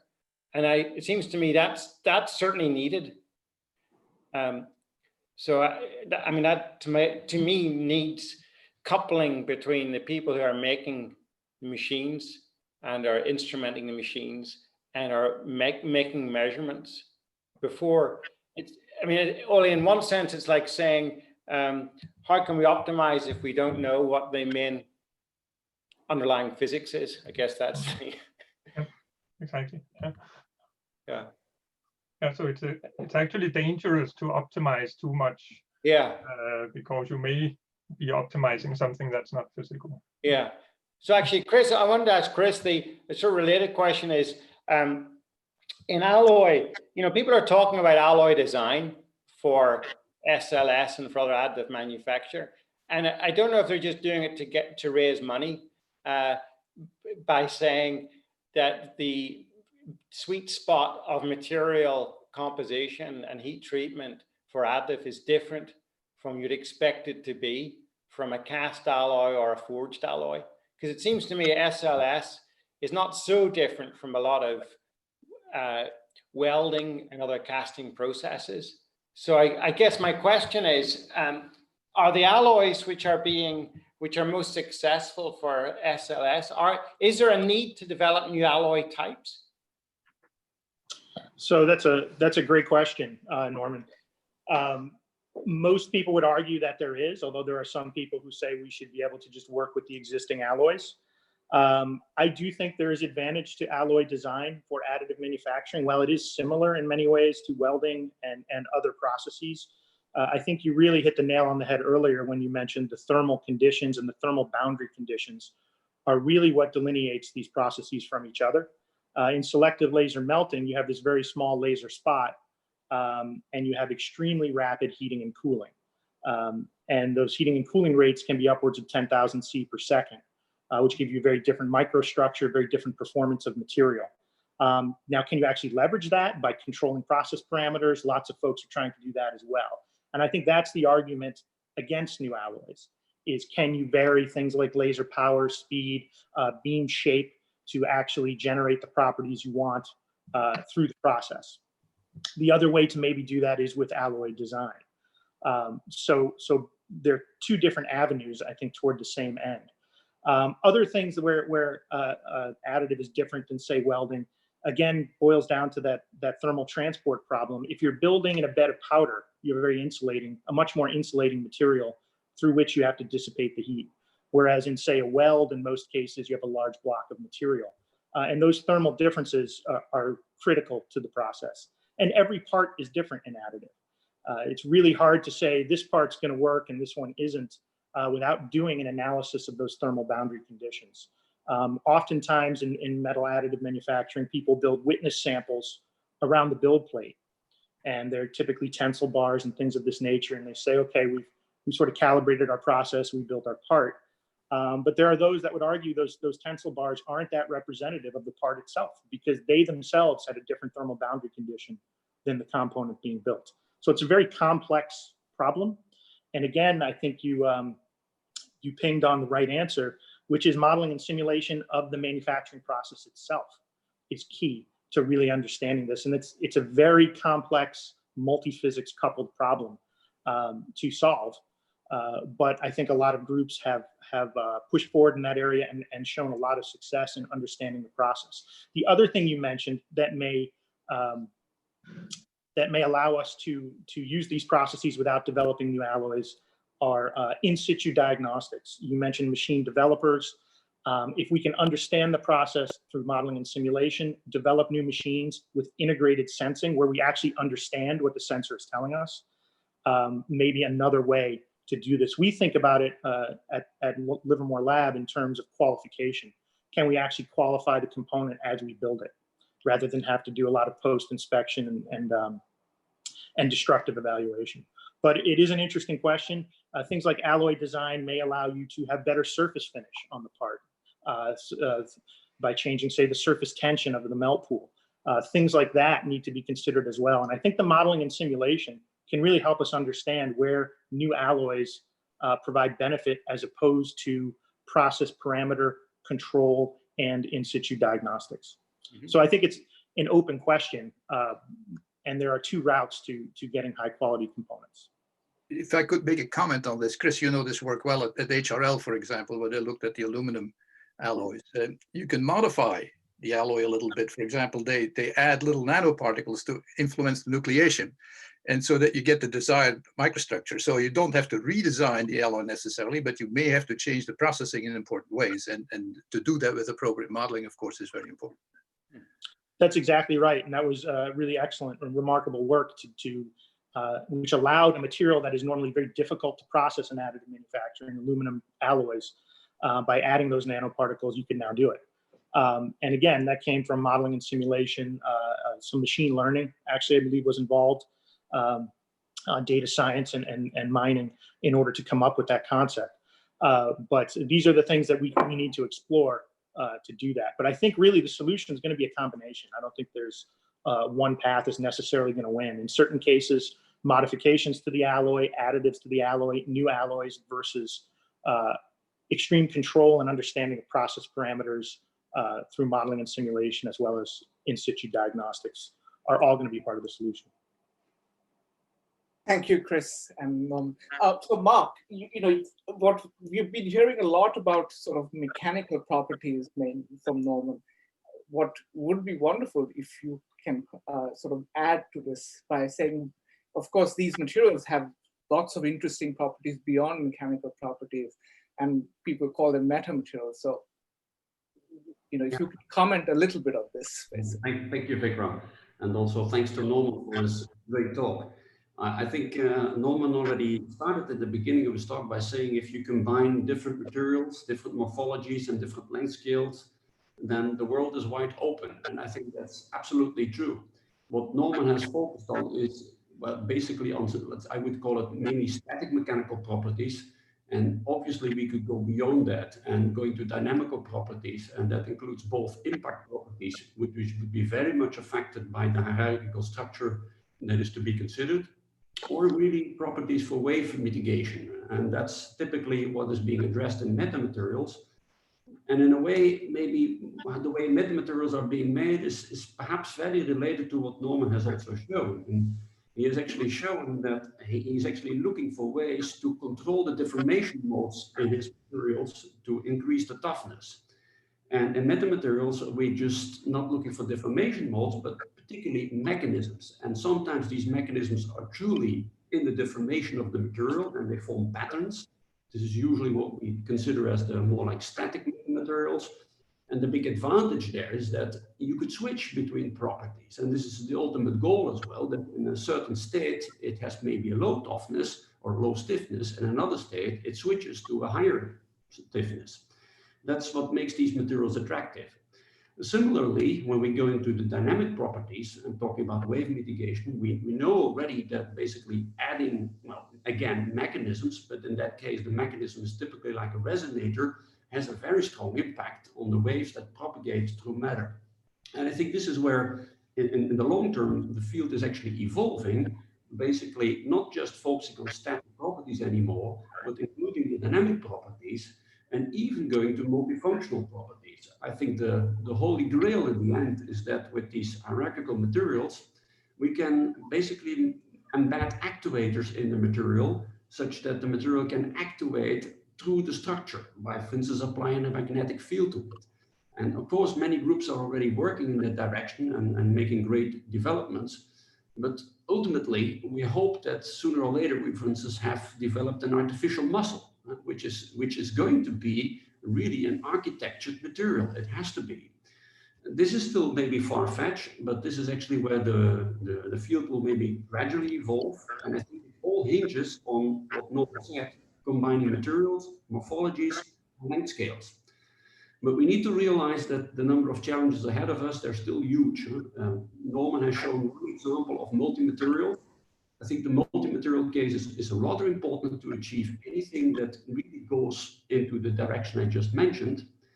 But we will also face problems in manufacturing it, as raised earlier, but also in interfaces between these multiple materials, because, well, we'll create new interfaces which have the problems on their own.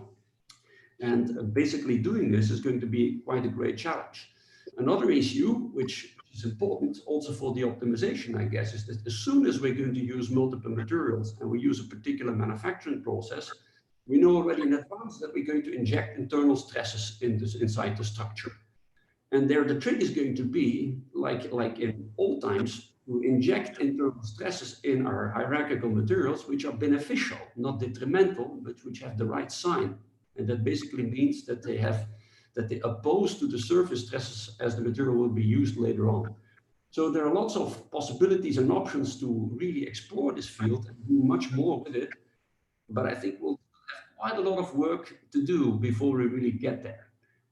But I think what Norman has shown is really a nice eye-opener, but we should all realize that it's going to push us further, not for static properties, but also dynamical properties and also multi-physical.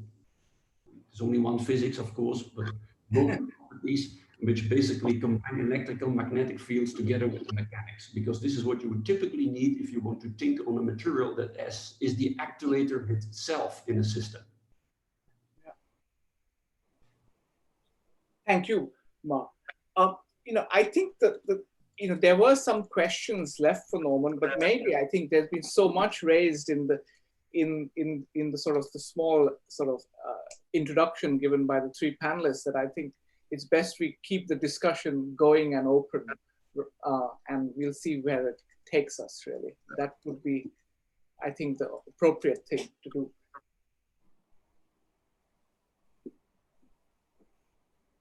Maybe I can start. So, Mark, in terms of dynamical properties, I think this notion of course, that if once you have architecture, both in terms of impact as well as acoustic and other wave guidance property, there's endless possibilities because of the architecture.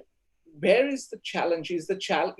I think we all recognize that the challenge in manufacture, but I guess it's the inverse property problem? Is that where the real issue is, that you want a property and you want to know what is the topology that gives it to you, or where is the big challenge basically?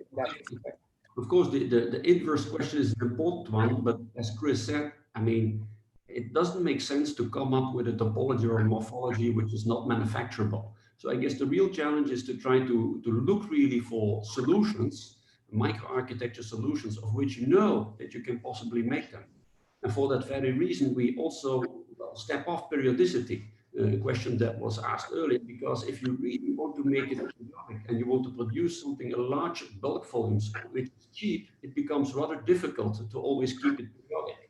And now we're thinking about periodic foams with a residue inside. It's very difficult to produce. So rather than looking for periodic solutions, we're looking for non-periodic solutions. So this is actually the way I think the field should evolve, that we need to take the manufacturing process as a constraint. Of course, we should also challenge the manufacturing people to push their own borders such that we can do more. It doesn't make sense really to come up with something that is non-manufacturable.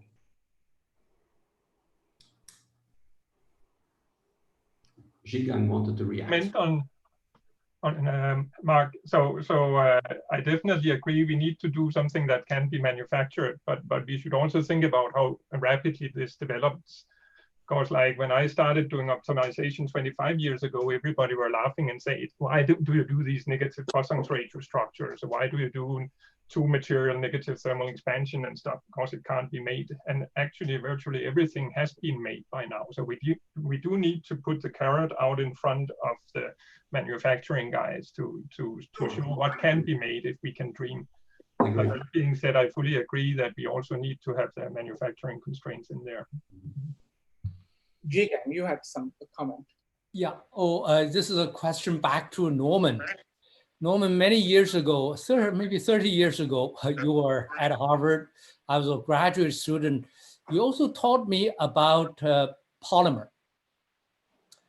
In particular, I think I learned the importance of a crosslink from you. I heard the word crosslink from you. Anyway, so you must, because over the years, your work also touch upon polymers. And also recently, because we're doing this polymer, we derive a lot of pleasure of reading your work on metal trusses. I just want to get your reaction about the analogy between polymer and a truss. So the obvious similarity is if you think about a polymer chain, along the chain, they have high strength. Between chains, the interaction is very weak. In truss, it's very similar. Now, this seemed to us to be very decisive feature of a polymer that leads to a high toughness. Now we think about this. So now when you talk about a truss, you say, oh, I have a feature size, which is a truss member size. For us, it's a polymer length, even though everything is condensed in polymer. But just because interchain interaction is so weak, the length scale is mesh size for us. So now, so there's one particular aspect I want to get your feedback. So when we deal with the elastomer or hydrogel, our flow insensitivity length can be orders of magnitude larger than mesh size. For example, mesh size is on the order of 10 nanometers, and our flow insensitivity length easily millimeter. So you just mentioned in your truss, your flow insensitivity length is a truss size. Did you study this problem, or it's just a particular behavior of fused trusses? That's a question. So, I mean, we've studied that in some length for elastic brittle and for ductile metal lattices. So we've put in cracks into lattices, short cracks, long cracks, semi-infinite cracks. But we've never, the thing which is troubling me in this is Lattices fail at joints and they fail at their nodes and they don't reheal. And it's although you said that between chains there's very low strength of van der Waals bonding, nonetheless it recovers. So these are self-healing materials. They're more like dislocation type behavior, where once dislocation comes through, you rebond the atoms back together, so to speak. Whereas in a crystalline face-centered cubic lattice, once you've broken a bar, you've broken a bar, and that nodal connectivity is lost. So the feature which is different in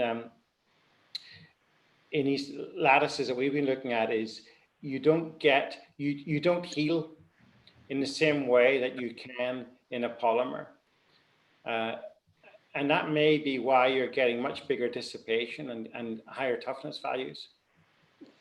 Oh, Norman, let me push back. Maybe I can make a comment on this. For the lattice that Norman is talking about, they can take compressive load. Polymer chains cannot.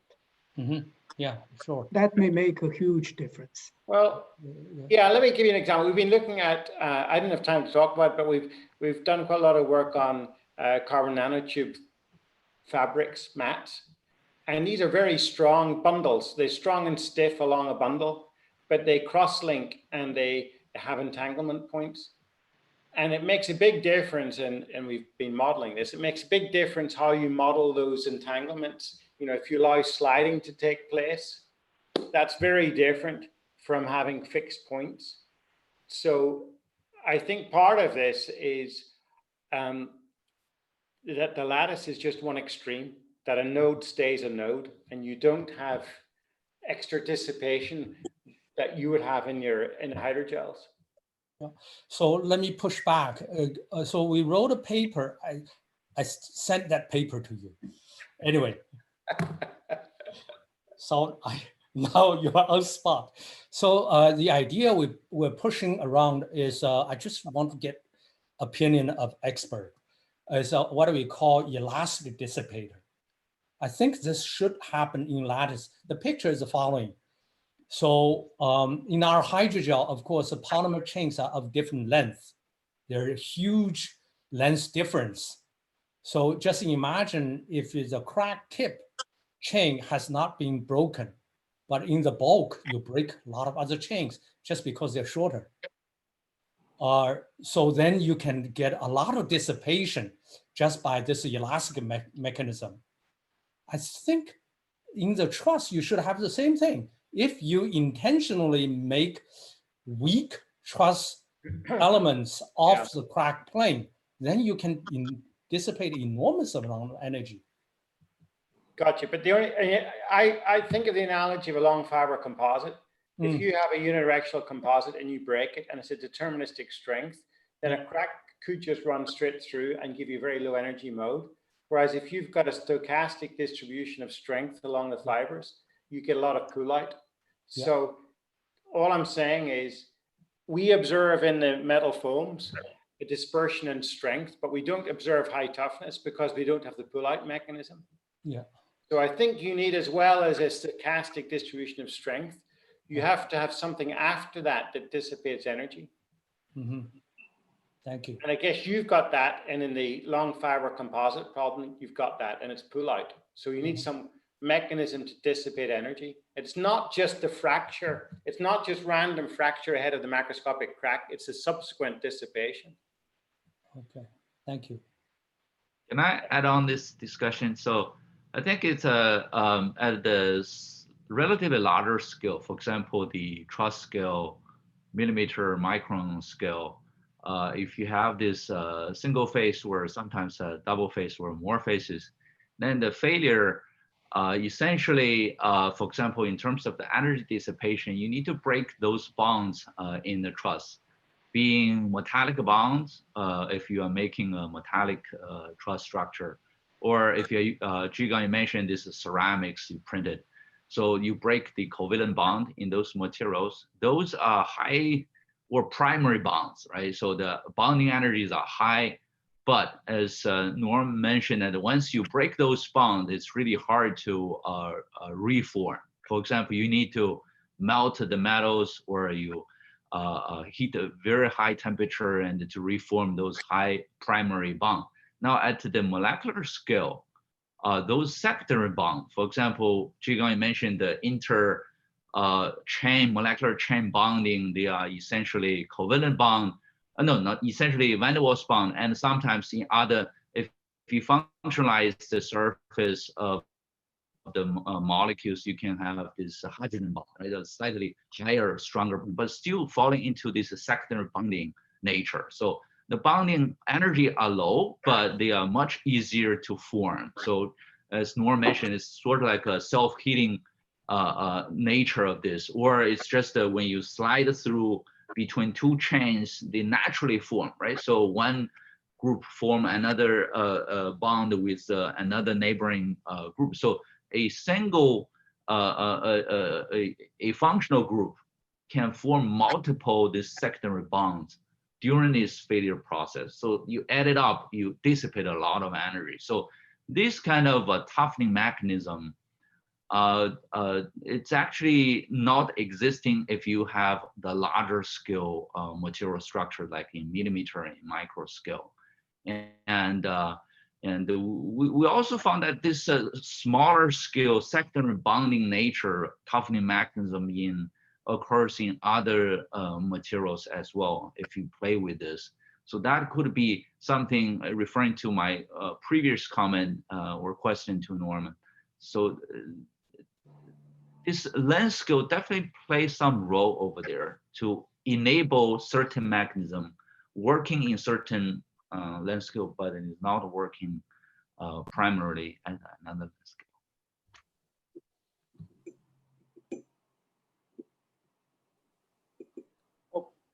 I think the floor is basically open to the group of. Okay. Hi, Norman. I enjoyed the talk very much. Now, my question is, you mentioned because you have a small scale bridging, then you use the adhesive model. Now, is any general rule, or we use the adhesive model? Are you talking about the metal foam stuff where we use the cohesive zone model to try and capture the damage? Yes. I mean, that's just a broad brush, crude way of throwing all the damage onto one plane. And as I said, that's probably okay, but maybe what's not okay is to think in terms of, I think that the big issue is you can think of traction displacement as a good way of absorbing energy, but you need some criterion for triggering that damage. And traction is probably not the best way to say you're triggering that damage.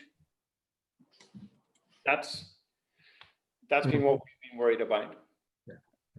So Norman, you have, this question has come up a few times in your talk. Is the modeling of damage in general, for not only, I would say, in these microarchitectured materials, it still remains a very tricky point, basically. And so the cohesive model that you presented didn't work.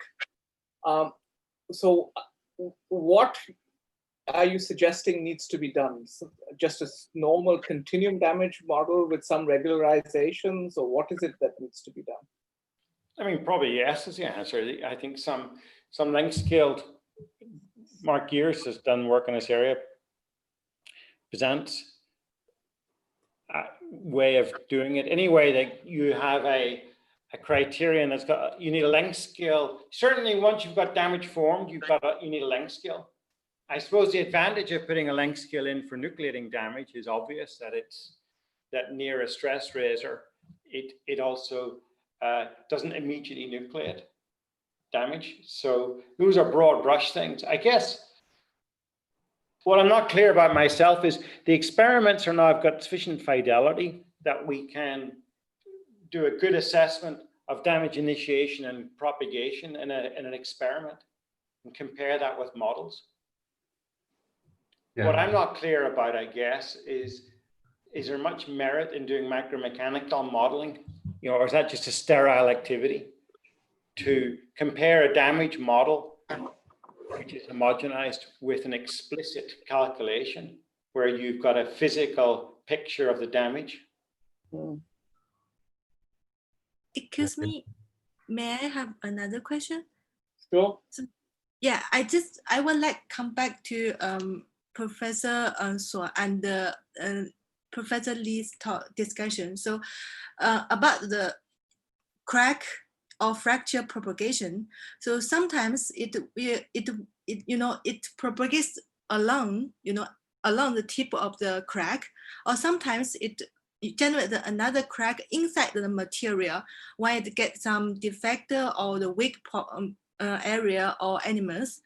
So do you think to decide the propagation of the crack, it only depends on the material or the strength of the material, or also depends on some kind of a geometry factor? What kind of the key mechanical factor to decide the crack propagation along the tip or not? Thank you. Yeah, it's a bit hard to answer. If you've got a crack in a continuum, such as we had when we had these drilled holes through the aluminum plate, and cracks nucleate and grow, then it's pretty clear what the physical state is at the crack tip, and it's a single crack, and that's relatively straightforward.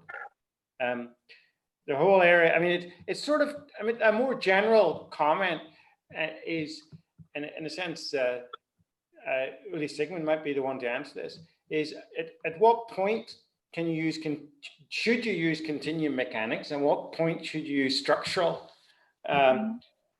response? So I'll give you an example. If you've got a part which has got a specific function, you don't think in terms of stress strain, you think in terms of the function of that part, like a bicycle pedal or a crank or something. You have a force and you've got a set of parameters, and then you could come up with, you could just work in that world of functionality, load and displacement. Or I guess where I'm not clear is at what point should we be thinking of switching to homogenized medium?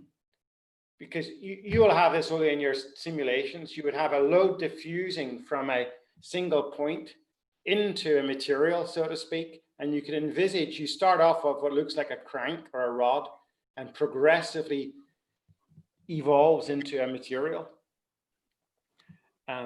And that to me is a much more general, this fracture thing is one example of it, but that's the more general question of, the simplest level is, at what point do you think of a part as being made of a material, and what do you think, at what point do you just think it was a collection of objects, trusses, struts?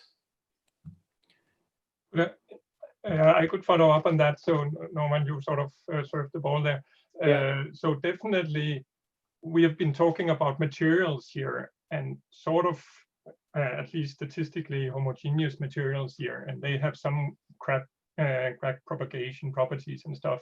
But the really interesting thing is the interplay between the full structure and the material, and in that way that you can have some material in the structure that leads the crack to somewhere where it can be absorbed or parked or whatever, and then have the rest of the structure being load carrying and stuff. So having functionally graded structures where you distribute different material properties in different parts of the structures, I think that's, there you have a lot of interesting stuff to do and to be designed. Okay. Also to add something to the homogenization, I understand Norman's comment, but of course homogenization is also often a matter of convenience, because sometimes the high resolution of these discrete hierarchical structures become just numerically untractable, and as long as we can replace it by an equivalent continuum that gives the same force displacement or overall properties that we're basically interested in, it is still a good target to pursue. But what we do see is that as the field evolves and the materials are getting more and more complex, our homogenization models need to be more and more complex and more rich to basically capture the main key phenomena that happen or occur in these hierarchical structures. So I think it's also a challenge for homogenization to keep on doing this, because of engineering applications require just these continuum models to do tractable computations with them, such that you can really use it for an application.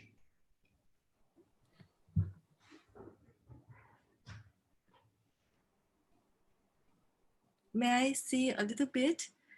Just the following Professor Mac's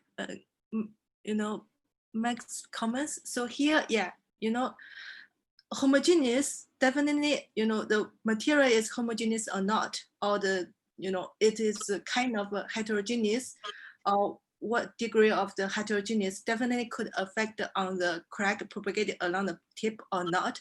But when I tested the model, I found if the model is not homogeneous, then we get this kind of distributed crack pattern. But if the model is homogeneous, because in the numerical model, we can set homogeneous or not homogeneous. If it is homogeneous, then we get the crack just propagate along the tip. But if I change it, the degree of the heterogeneous, so I make it more homogeneous, more some defective points or less defective points, but the pattern actually totally similar. So I don't know why. I just want to know why, I don't know why. We've had a discussion for maybe 1 hour, 20 minutes or so. If there are no more pressing questions, we might call it a day, but I'm not going to stop the discussion if there are more questions, pressing questions that people want to ask. Oh, please, go ahead. Hey, Norman, a very nice talk and very insightful. This is Li Huajing. I'm an assistant professor from UCLA.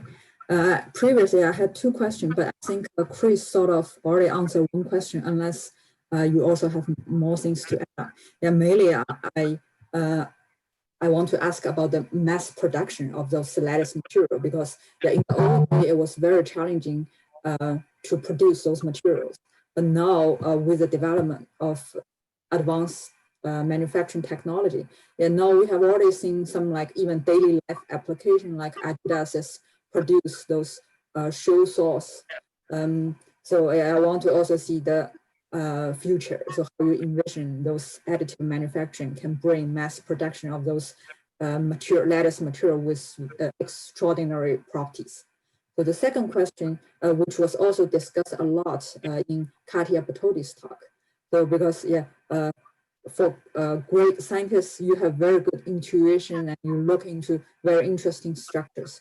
But so far, it seems to be still for one structure, you have one kind of behavior. Of course, right now there are a lot of you guys have brought a lot of even scaling laws so that you have a general understanding. But is there some ultimate method you can envision in the future to lead to more general design of those materials? Previous, there was also a lot of discussion about machine learning, topological optimization, those kind of methods. I want to see your opinion. Thanks. I think it depends on the question being asked.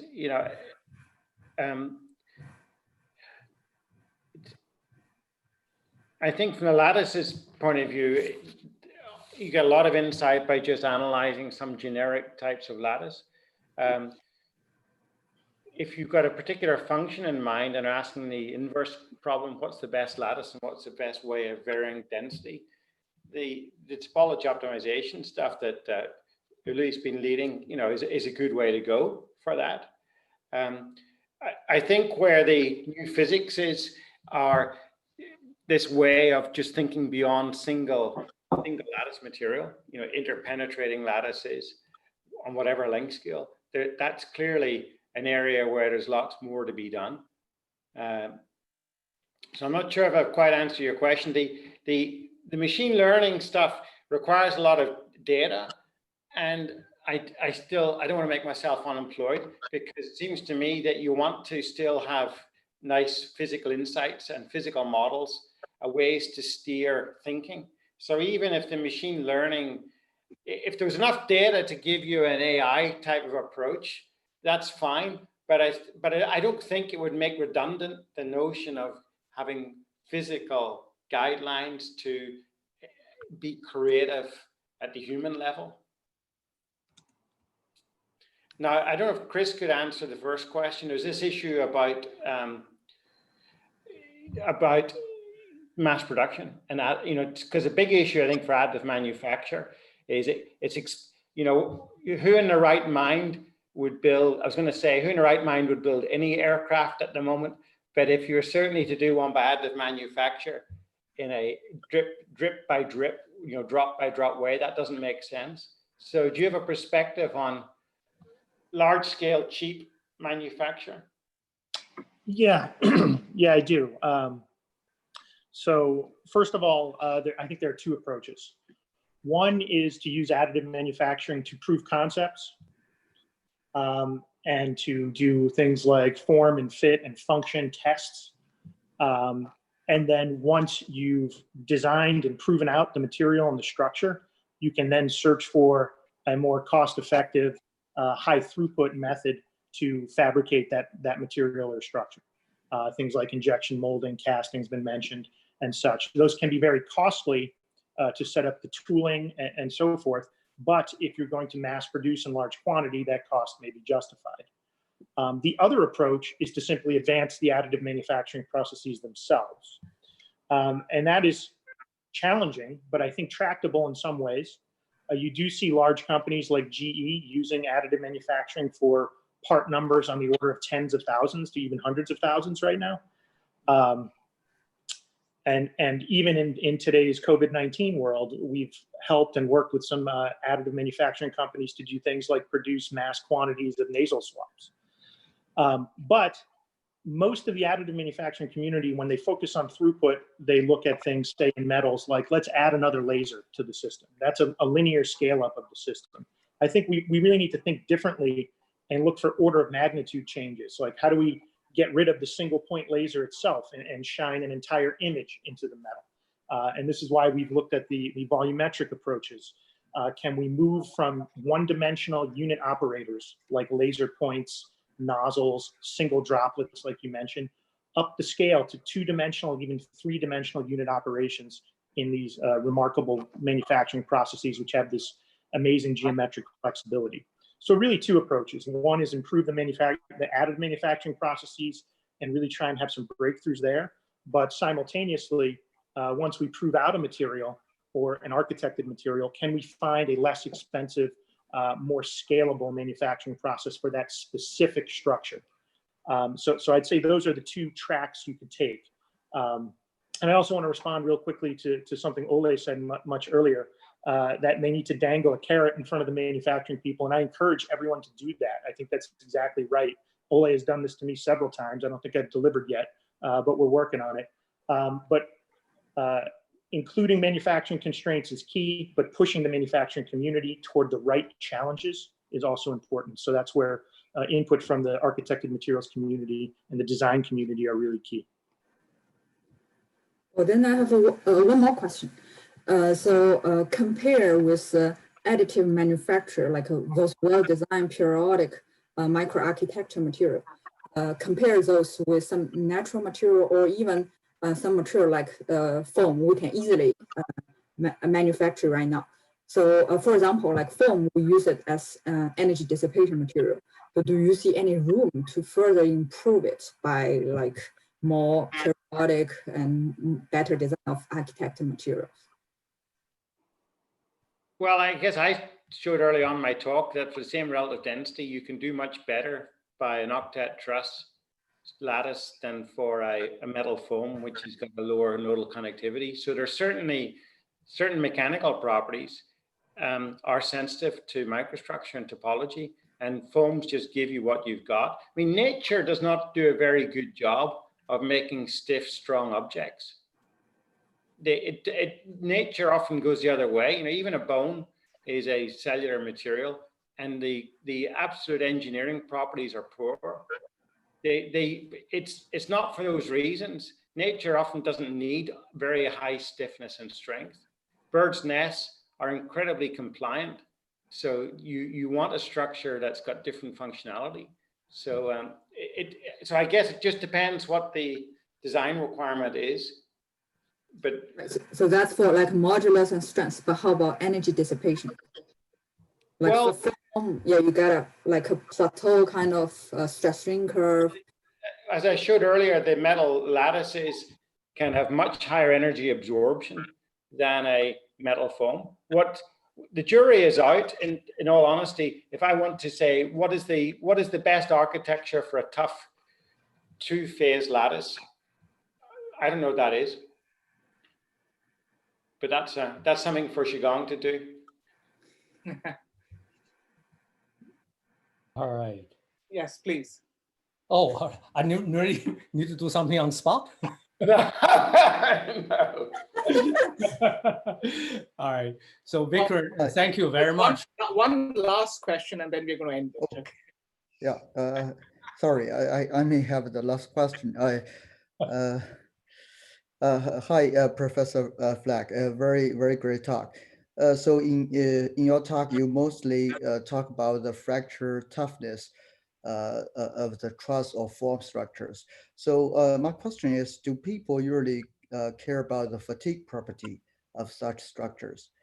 Especially when as you said, the G field does not apply for this structure. So I'm thinking, is it also difficult to define such as a fatigue threshold of such structure when the large scale bridging exists? So dissipation happens all places. Thank you. Well, just a few quick remarks. There isn't so much known, there hasn't been so much done on fatigue of lattice materials. So we've looked at it. In broad terms, fatigue usually kills the toughening mechanisms. So often large bridging zones or dissipative mechanisms get worn away or switched off and fatigued. So we've certainly found in a metallic foam a large bridging zone disappearing when you fatigue it. So fatigue is pernicious. It often just gets rid of whatever benefit you've got from the monotonic world. It's a good question. Well, Shigang, I think we are ready to end this discussion. You know, from my perspective, I would thank all the panelists, especially Mark, Chris, and Ole for taking the time, but all of you. And of course, Norman, you know, thank you so much for this stimulating discussion and talk. And of course, the EML editors who have put this wonderful series together. Keep it up. Thank you. Thank you. Thanks, Thanks, Vikram. Thank you. Thank you. Okay. All right. See you guys next week. Yeah. See you. Bye. Rob Wood, robotics. Aha. Bye.